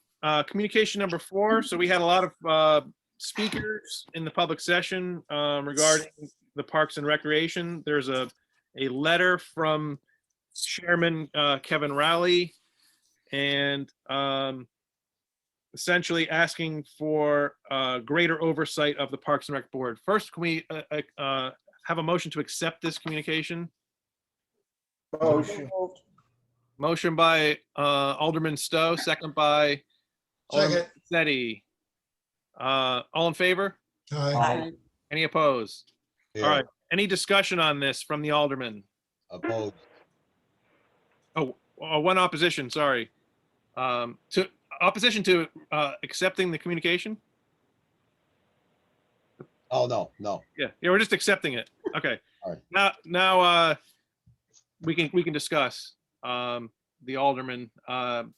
Comments, questions? Josh, I could, I've been close to it. I've been talked to. I've been a party to it way back when we played football with leather helmets. But I think we may have been remiss a little bit in removing some of the oversight capability of the administration over the individual activities of baseball, soccer, football, whatever. And I think that is the main complaint of the people that are sitting on the commission now, that they feel hamstrung and unable to monitor the recreation and the Parks Department too, with a little more oversight authority. And from what I hear and from what I've thought and so forth, I think maybe a change in the ordinance would be considered favorably for everybody. But that's just me, and I'm sure I hope there's people here that can chime in on it. I don't know if Kevin is here or Bobby Jones or anybody, but that's what I've heard, and that's what I think probably is in the cards for this ordinance. Thank you, Alderman Phipps. Alderman Yauman, you are on ordinance. You mentioned ordinance before. Do you have any comments regarding, I do. from the ordinance side? I do. Well, a few things. I'll start by saying that this was, a communication on last month's agenda, and it was discussed in the sense that I don't think, to be fair, I'm not sure if the committee has looked closely at the language of the current ordinance. They do have oversight. What they don't have is discipline powers. And that's the distinction that was made. I mean, it was a year-long process arriving at this ordinance in conjunction with the old Recreation Commission to arrive at a Parks and Recreation Commission for the purposes of establishing a board that would be able to work with the Recreation Director for purposes of oversight of our fields and facilities, and being able to set reasonable rules and regulations about the use of the facilities, making sure that the facilities are being used properly by the sports organizations, and things like that, and not overseeing private, not-for-profit organizations and trying to interfere with their boards and who's coaching and who's running the particular sports. That's not the purpose nor the intent of this particular board. Now, that being said, I went back and I re-looked at the language. I mean, the duties of the board are pretty clear. I mean, it's to develop a maintenance plan and present, their recommendations to the superintendent, to the Board of Aldermen. The board shall review the schedules of the various city sports leagues and make recommendations to the Recreation Director regarding efficient and fair usage of the fields. The board shall make recommendations to the Board of Aldermen relative to the improvement of the recreation in the city of Ansonia, i.e. For purposes of improving the recreation usage of the parks as well as other activities, and then to solicit comments from the residents and to work with the various sports leagues and teams in making these recommendations. So I understand that we historically have had a board that has had oversight over all of the sports organizations. And quite frankly, Alderman Rivers can speak to this as well as I'm sure other people can. Having gone to those meetings as the vice president of Little League at one point in time, and being involved as a member of the Board of Aldermen, it wasn't working. It simply wasn't working. The meetings were long. Everyone was fighting about everything, and it all came down to personality conflicts from my perspective. So what we did was we established this ordinance for the purposes of ensuring that the role of the Parks and Recreation Commission was clearly delineated. And then there's section 2-72, which says rules. The board has the power to make rules and regulations for the use of parks or other recreational facilities or for the conduct of the recreation programs, subject to the approval of the Board of Aldermen. And then those rules and regulations are then enforced either by the police department or by the recreation director. So there are avenues by which rules and regulations of conduct of the recreation programs, the sports and the sports boards. What I'm not understanding, there's also in the ordinance, we're supposed to be getting a monthly update from that commission with regards to all the recreation uses going on throughout the city, so we can be apprised of it. I'm not sure, and maybe if one of the committee members is here, they can sort of speak to this, is that I'm not sure they've looked clearly at what they are empowered to do. I'm happy to have a conversation about if it needs to be tweaked or changed. I'm happy to have that conversation, but I'm not hearing that. I'm just hearing we want to go back to the way it was before. So I guess I would just ask that question. Yeah, I want to address this. I mean, sitting in on a few of these meetings, I've been going to them meetings, and I mean, a lot of the board members on that commission, I recall seeing them there and say like the last 3 years, it got personal, and that's exactly what it sounds like right now. It's personal. They want to be able to choose the coaches. You think it's hard now to get people to help out? It'll be even tougher. This is why a lot of people before stayed away, because of the old rec board. Okay, so now just because we give a donation to, say, a Boys and Girls Club, the Boy Scouts, so they also want an oversight of that also. All these clubs have an oversight. For football, it's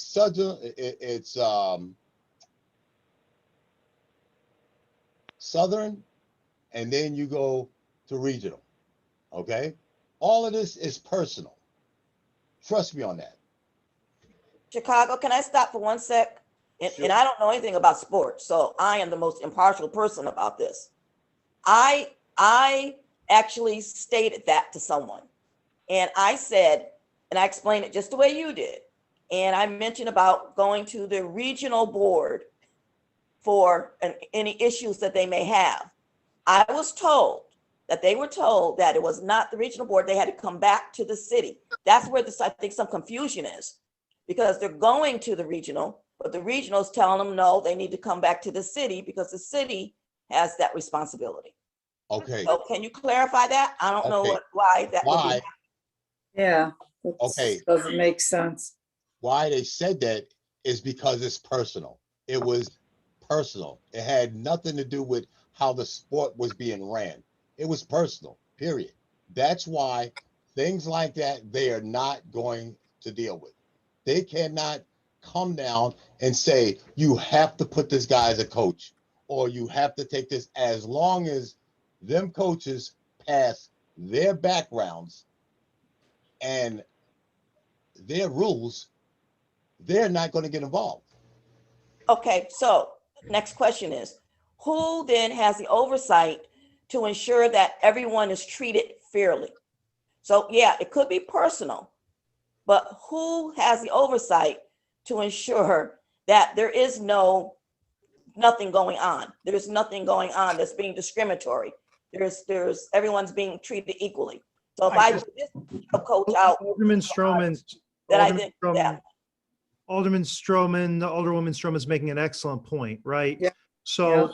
we have these clubs and organizations. They are, of course, separate and apart from the city. They're separate corporations and LLCs. We, as the city, allow them to use their fields. And of course, occasionally we also give them donations. And there's certainly a history giving donations to allow sports organizations to operate.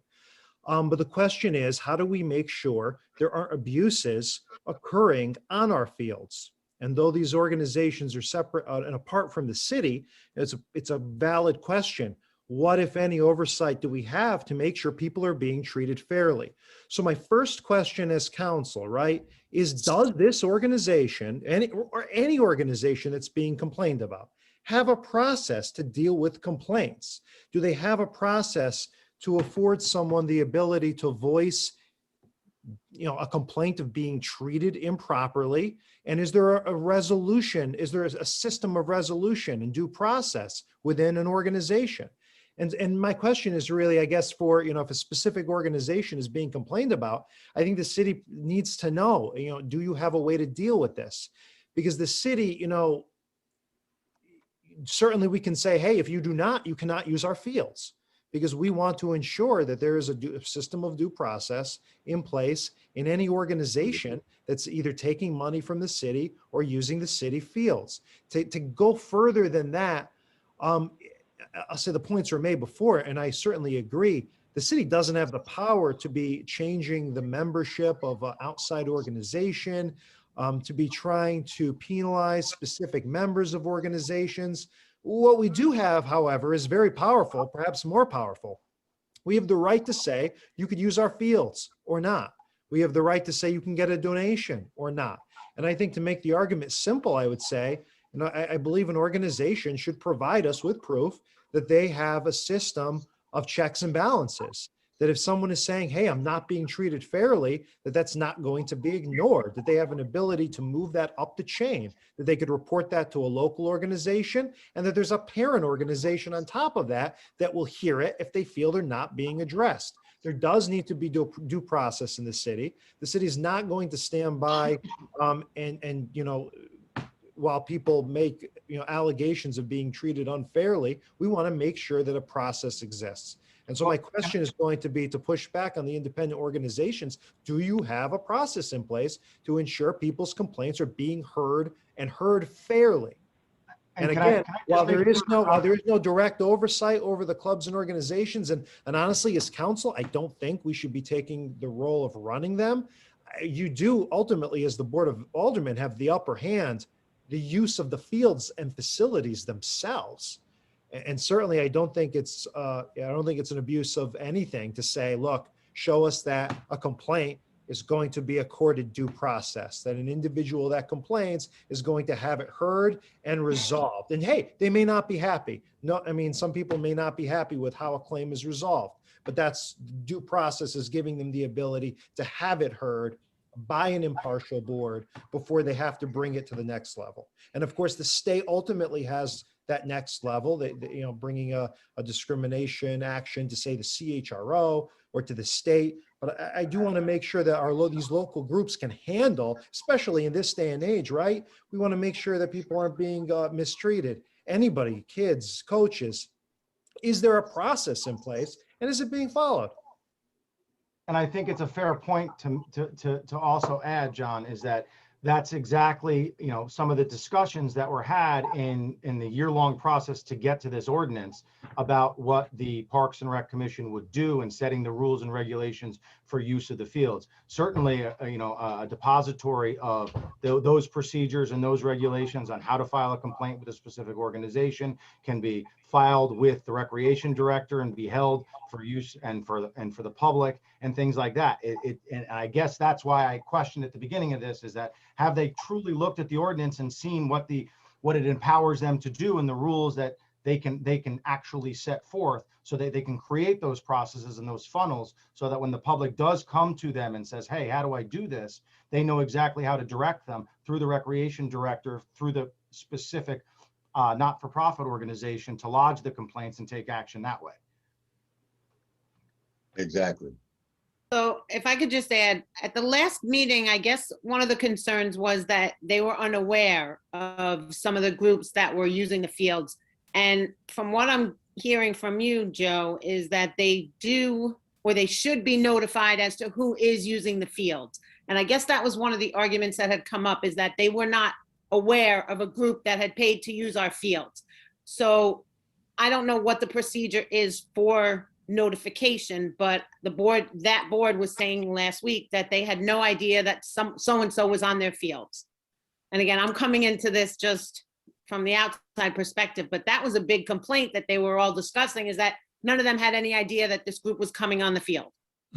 So if it's part of that, if that's what they're seeking to oversee, then according to the ordinance, yes, they should oversee who's coming onto the field, not whether those people can or who they bring on the field, but just the fact that they're on the field. Correct. That's how I read the ordinance, and that's my understanding of the ordinance, is that they should be posting the rules and regulation for use of the facilities, and there should be some mechanism that allows them to make the request for use of the fields through that particular board and the recreation director. Yeah. I I'm see wondering if Jeff- we, I was gonna say Jeff has his hand up.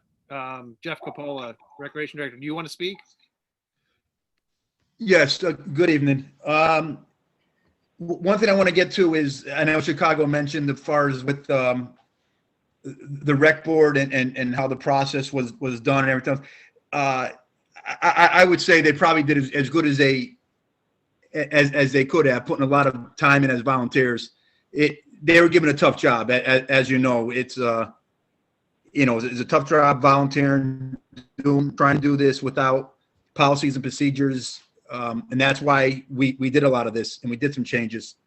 And the important thing was, upgrading these fields and maintaining these fields and maintaining these parks.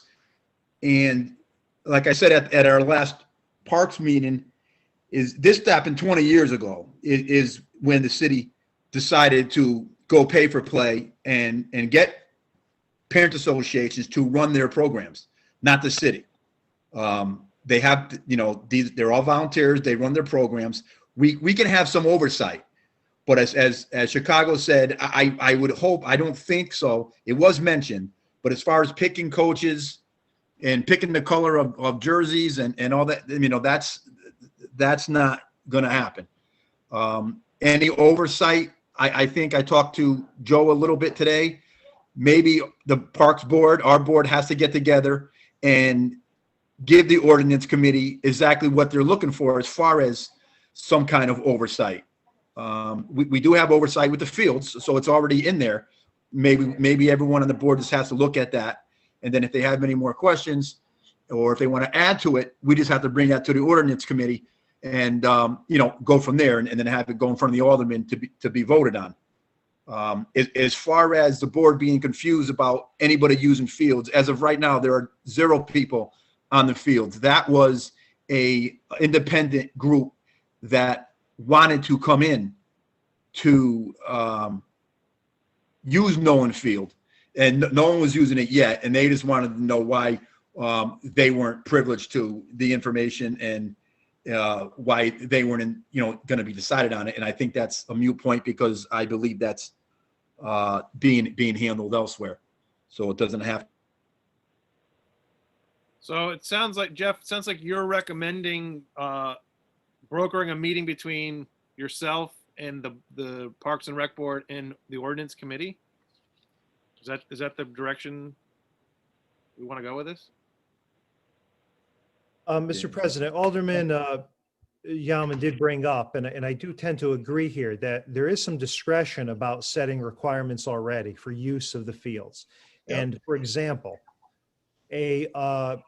a condition that a group has to show that they have a process in place for handling complaints could be a condition for using the fields. Yes. And that may be a way to get where we need to be without revising any ordinance. But I'm also going to say this, right? An individual has brought up a specific complaint before us tonight. And, I'm going to have to ask that Jeff, that you follow up with that organization and that we ascertain immediately whether or not there's a process in place for hearing that complaint. Now, I've heard verbally that that parent organization is saying that they don't have such a process in place, and they're looking to the city. And I do believe we need to do our due diligence and determine if that is in fact correct. If there is a complaint of any sort of discrimination or abuse, it needs to be given due process.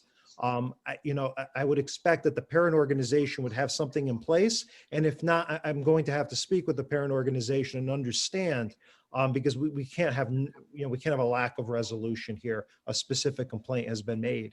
But I think going forward, the idea of, putting that requirement into the use of the fields is to having a process in place and saying, hey, if someone says they're being abused, what's going to happen? Who are they going to make the complaint to? Who are they going to, and remember, it's not just hearing a complaint, it's having it heard by an independent party, and that's required for due process. Otherwise, it's not due process. So, And John, requirement for that is important. Can I just make a comment on that particular? I think that's extremely important, because in a community like ours, everybody knows everyone. Different folks are friends. And I think sometimes the perception is that I'm never going to get anywhere. They're never going to listen to me because everybody's friends. This one's not, is in cahoots with this one, and so on and so forth. So I do think that having an independent body listening, then you eliminate that whole perception piece that very well could be out there. If it's true or not, I don't know, but there certainly could be a perception. So Yeah. I think, right, an independent body would help eliminate that. I also think it's unacceptable for a private nonprofit organization to say, we're not handling this, city, you handle it. That's unacceptable. That's their responsibility as well. Well, yeah, that's what I was told, that the person went, and when they went, that's what they were told. Or in fact, I told they went with their mom, and that's Unacceptable. Yes, I agree with that. It's unacceptable. All right, so where do we want to go from here? Bashura has his hand up. Who? Richard Bashura has his hand up. Oh, really? Let's see. He's on mute right now. How you doing, Rich? I'm doing Welcome better. back. Thank you. Welcome I'm doing back. better. If I'm able to, I'd like to just offer some perspective. Sure. This goes back to Comptroller Miller #1, so this goes way back in time. One of the issues we had when the city was running all the programs and fully funding them, the city was responsible for those programs, and that was fine.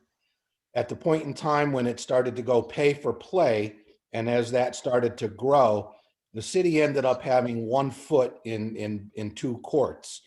And what I mean by that is the liability issue became very large in the financial phase. There are hundreds of thousands of dollars every year being collected in fees from all of these organizations, yet the city had no control over those. And so at that point in time, it was determined that our best move was to divest ourselves of control of any sort on the youth programs, but to become a sponsor by giving monetary donations and having them run by their organizations. And that was one of the big precipitous things that pushed the city towards looking at divesting of the recreation board and giving control of the organizations to the local sports groups that have the organizations. They have presidents and they have organizations, and the city would be on the sidelines. Again, well over hundreds of thousands of dollars in a year being collected by these groups. It was the finance department's understanding, if you wanted the city to be in control, then all of that money had to come to the city and be controlled by the city. The liability of having that money in other people's hands, and yet the city being responsible if there were any kind of an event with it, was very large. So that was part of the financial push to make this move to get it. The control will be over the fields, not over the organizations. I don't know if that helps, but that's some history. Thank you, Rich. So, what's your pleasure on this? I mean, I would make this suggestion, as I think that the Parks and Recreation Commission should review this and see if they want to come up with these rules and regulations to submit to us to accept. That's how I understood this process to be working by way of this ordinance. I mean, I'm happy certainly to talk to any of the members if they want to contact me. My phone number and email is available on the website. I'm happy to give it to any of you. Most of you know me anyway. I'm happy to come to the next meeting if I can. If it's, I don't know what the schedule is. I think it's early in the afternoon, so it might be a little bit difficult, but I'm happy to talk to anybody individually about, my understanding of what this is and what I think you're empowered to do. But I think you have reasonable enough power to set a lot of the rules that you're looking to set. You just don't have the ability to take over control of the private organization itself, which I think, but you can set reasonable regulations that private organization has to have procedures in place to be able to handle grievances, and be able to document things properly. So that would be my 2 cents. And I'm happy again to revisit it with anybody individually or as a group or whatever. Thank you. Joe? Yeah, I think I believe that the communication is a little bit ambiguous, and I think it could only lead to discrimination, and I don't like to see it happen. And anything they can do to clean that up, is going to get them on the right path to get back to us with any of the improvements that they need to make. Okay. Thank you. So it sounds like they have a little more power or oversight than they actually realize. So I would encourage any of those members that are still here, if any, or if they're listening later, to take Alderman Yauman up on his offer, since he's also involved with the ordinance committee, and we can move on. Any objections to that? So you need a motion of no action? Well, we accepted the communication, so we don't, I think we're good. Okay. But I think it's moving in the right direction. Thank you guys for all your comments. All right, communication number 5 is from AJMA LLC. This was regarding 85 Main Street, which was the address we sent for an 824 referral 2 months ago, maybe, or last month. This went to Planning and Zoning, and it says at the February 22nd Planning and Zoning meeting, a motion was made and seconded to send a non-referral to the Board of Aldermen. All were in favor. There were many concerns that led to this decision, including but not limited to air rights on the property, entrance and exiting, safe concerns of patrons, increased traffic with the new police department, current encroachments, communication breakdown between the property owners, as well as incomplete information. So I don't think we need to take any action on this. We can just accept the communication as it's a non-referral. Yeah, motion to accept and take no action. Sounds like they did their job. Yeah, pretty thorough. Alderman Yauman made the motion. Do we have a second? Alderman Cassetti, all in favor? Aye. Aye. Any opposed? I had a question. Yeah, go ahead. What does it mean by non-referral? That means we take no action on it? It means that it basically, oh, go ahead.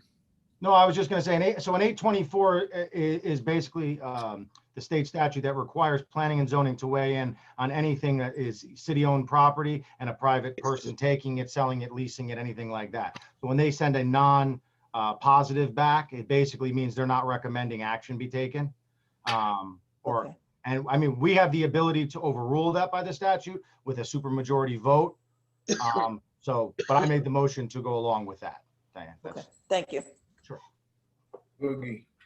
Thank you. All right, so, and Diane, you were okay with that, right? You didn't vote against, you just voted the question? I just didn't know what I was voting for. Okay, yeah. We just agreed with planning and zoning. We were okay with it. Okay. Would you like to vote for a new car for the president? All right, that's the end of the communications. We have one resignation from Jared Heon, February 26th. Motion to accept. Second. with your, Moved up by Alderman Cassetti, second by Alderwoman Tar. All in favor? Aye. Any opposed? All right. Abstain. Abstain. One abstention from Alderman Rivers. Also, would like to obviously send him a letter of thanks for his service to the city. All right, next up, we have no resolutions. We have a slew of appointments. I guess I'll just do it this way. Are there any specific appointments that anyone wants to really break up, or should I just start rifling through these?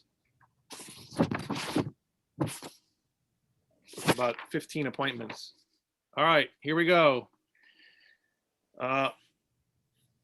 Mayor's appointments. Ansonia Housing Authority, a 5-year term.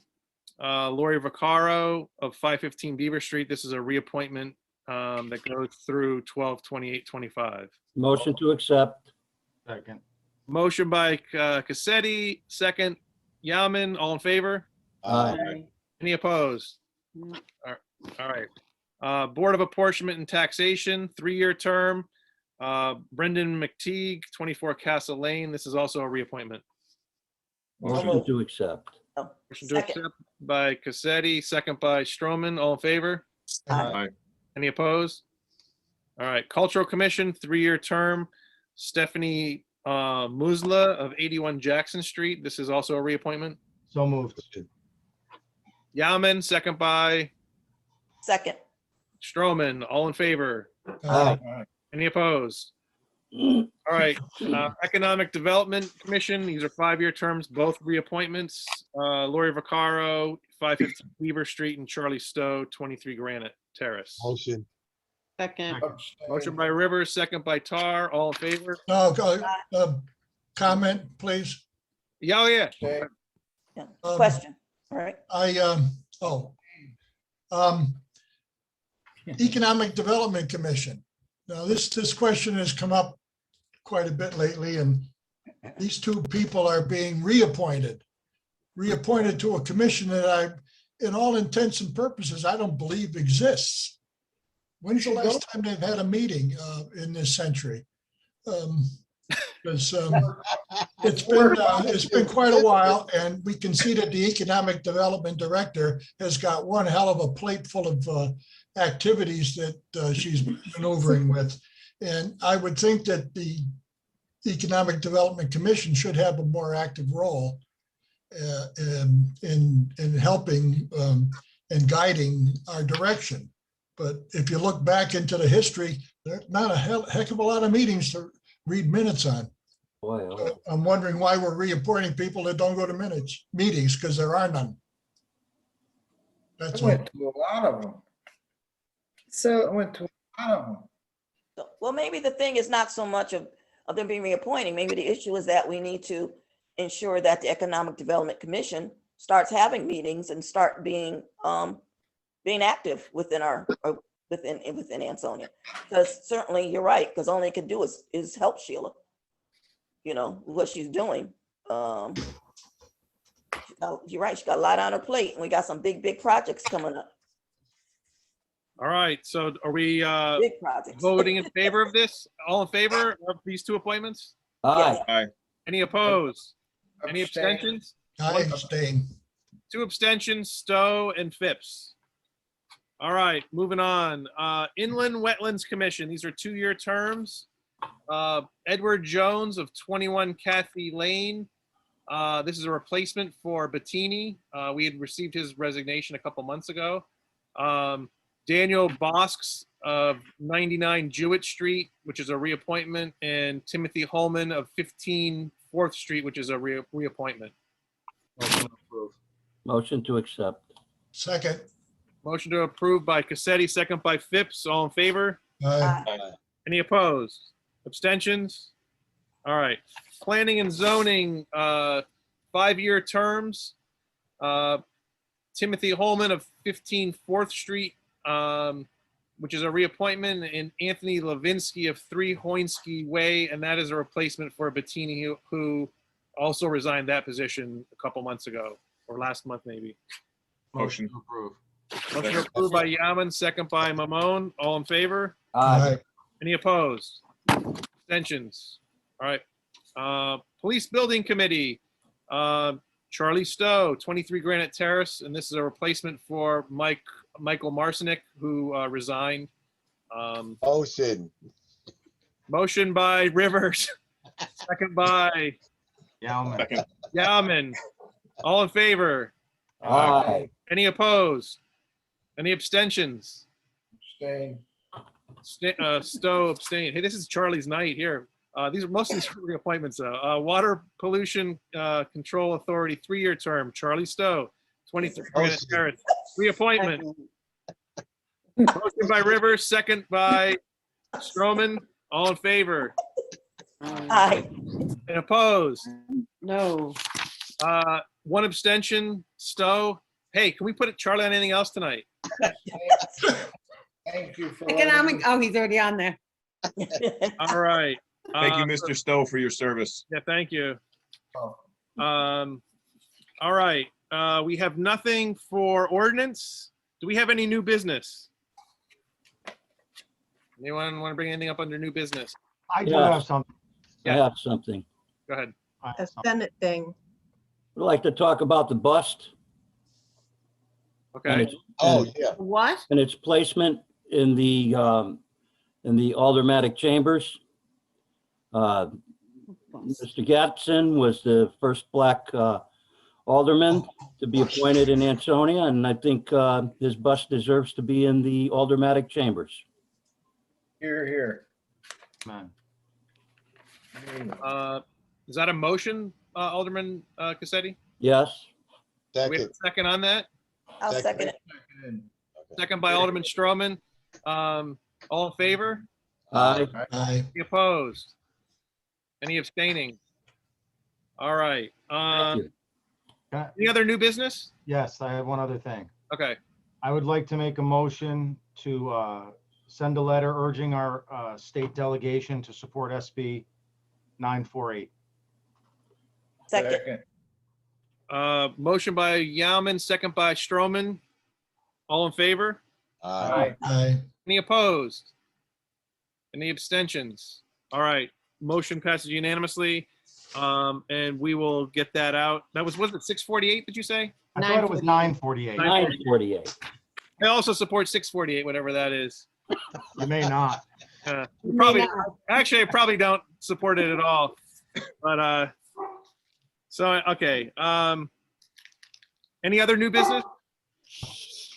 I see there's a hand up here. I actually, I don't know if you've been here the whole time, but I apologize. Ryan Hunt, I would have called on you before, but there's 3 pages of people here. Did Mr. you want to President, I speak? think Deacon Dave also wanted to make a comment. He was waving his hand. Okay, yeah, there's a couple. So I'll allow these people to speak because I probably missed them because there's so many participants tonight.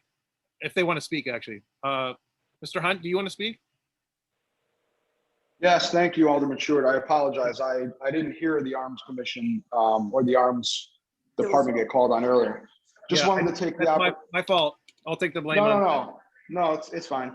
I just wanted to take the opportunity. Obviously, everyone noticed the resignation of Chief Heon. I wanted to first, commend him on his years of service, over 10 years as a Chief of Arms.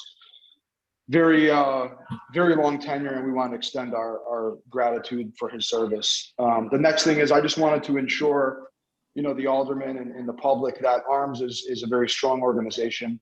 We are working diligently to serve the community. The morale is very high of the staff. We've had getting out the door for all of our calls, and we will continue to do that and make sure that the Arms organization is taking care of the residents of the city of Ansonia. And I appreciate all of the aldermen for their working with us during this time. So thank you.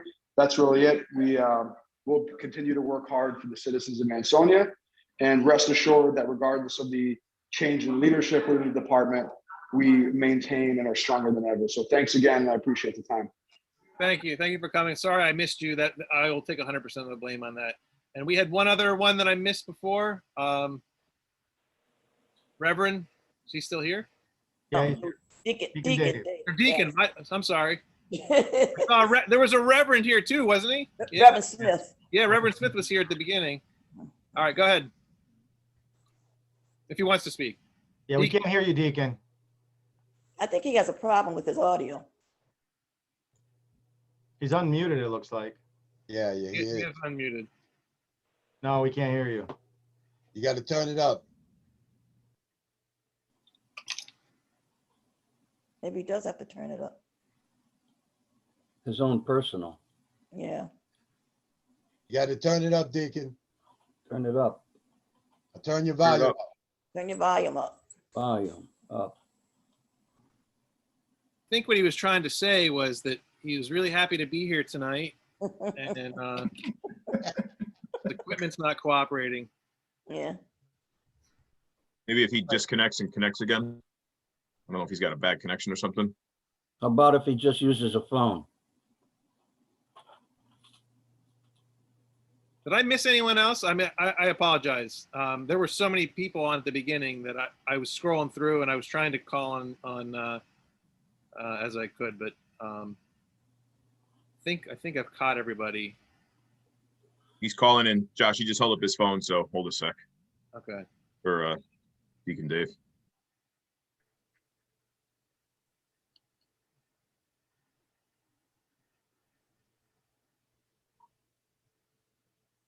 Anybody have any good jokes while we're waiting? Yeah, you. I would say the Cowboys, but Lori's not here. Yeah, I know, right? He's always here in spirit. Yes, he is. It's on Daytona Beach. For spring break.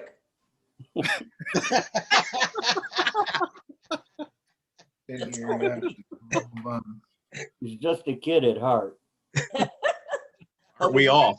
Hope he's wearing his mask. No, Right? So, yeah. No, he definitely does.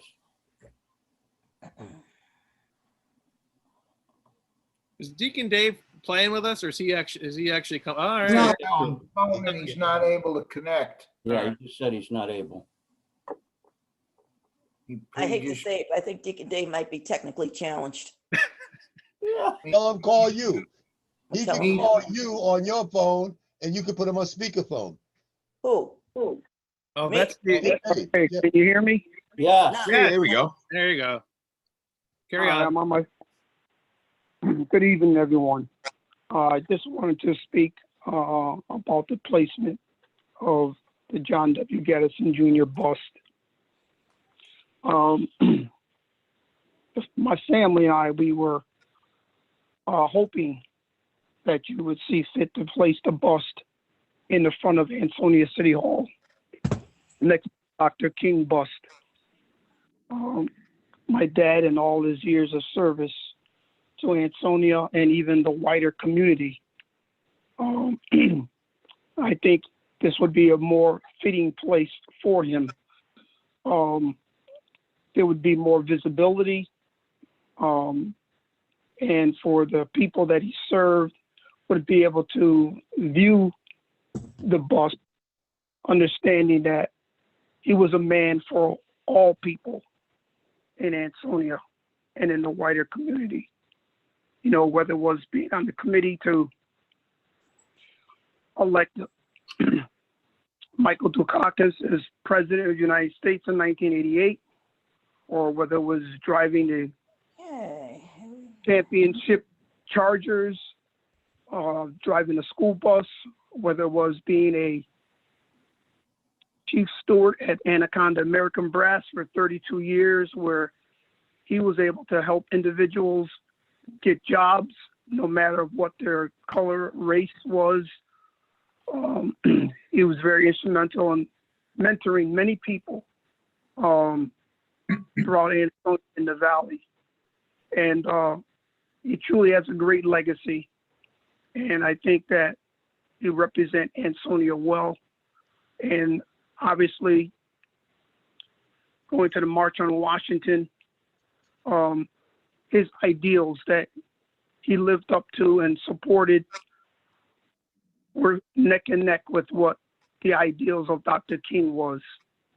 And we're just hoping that you would give it consideration to place the bust in front of Ansonia City Hall, next to the Dr. King bust. Thank you. Thank you. Thank you for calling in.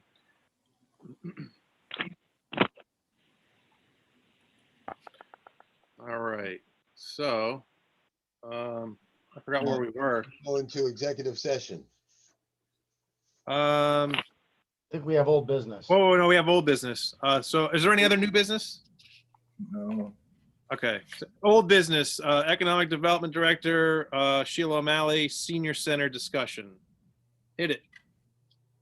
Yeah, I just to repeat what I said very quickly, construction documents have been completed. In fact, Diane, Mike just sent those over this afternoon.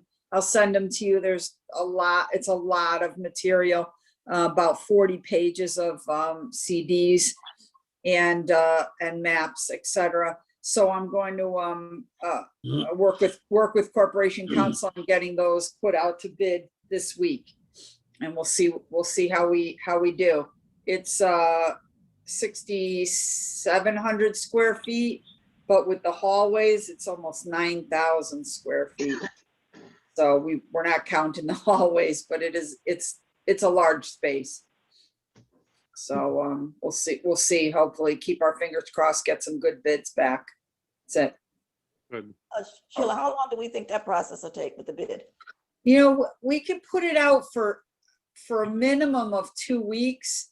May want to go 3 weeks only because, you know, we want to get some good competitive bids back, but at least 2 weeks, Diane. Good, thank you. Yep. All right, any other questions on that? All right. Has there been, oh, I'm sorry, has there been any more discussion with Derby? Oh. No, okay, No. all right. All right, so ends our very lengthy regular agenda. We have several items on the executive session. Hit it, Chicago. Motion to go into executive session. Second by Alderman Mamone. All in favor? Aye. Aye. All right, let's roll. Welcome back. Gotta wait for Charlie. Charlie. Charlie already went.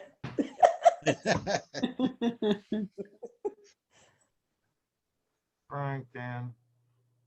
Dave, okay. Who are we missing?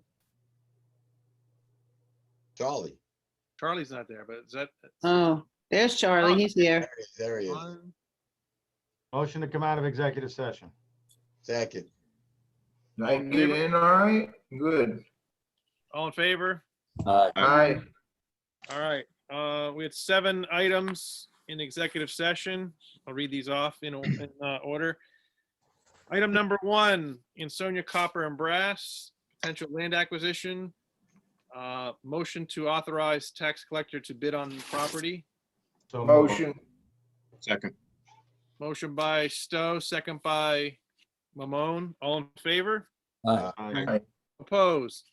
No, No. no, 2 noes, Phipps and Stroman. Any abstentions? Wait, which one is that? What the, where am I? Too late for that now. You You're want to know hanging around with Uncle Joe? What you voted on, guys? Oh, Copper and Brass. I'm going to say no. Okay, so 3 noes. Phipps, Stroman, and Janetti.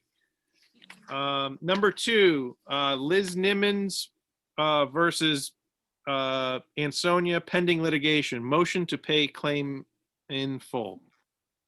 Motion. Motion by Mamone, second. second by Stroman. All in favor? Aye. Any opposed? Any abstentions? Okay, thanks. Number 3, PMA Properties versus Ansonia pending litigation. Pay at appraised value. That motion. Motion by Second. Mamone, second by, I missed it, Bobby. Tar. second by Tar. All in favor? Aye. Aye. Any opposed? Any abstentions? All right. Number 4, Fryer versus Ansonia pending litigation. Proceed as discussed during executive session. Motion by Motion is Mamone, discussed. second. Galvin. second by Yaman. All in favor? Aye. Aye. Any opposed? Yes, no, however you oppose me. One opposition. Yips. Find a And- chessboard.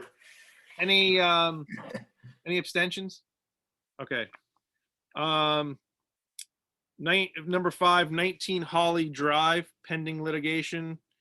Proceed as directed in executive session. Motion. Motion by Mamone, second. Yaman, all in favor? Aye. Any opposed? Any abstain? All right. Number 6, Sunrun Vivint versus Ansonia, pending litigation. No action taken. Motion. Motion as well. Motion by Cassetti, second by Mamone. All in favor? Aye. Any opposed? Abstentions? All right, final one. Elizabeth Pliska, pending litigation. Motion to deny. Vote. Yaman, second by Stowe. All in favor? Aye. Any opposed? Abstentions? All right, that is it for those items. There you go, John. Chicago. Motion to adjourn. Motion to adjourn by Chicago, second. Second. Second by Tar, all in favor? Aye. Aye. All right, thank you all. Thank you. Good night. Night, everybody. Good night. Nice night. Having a night.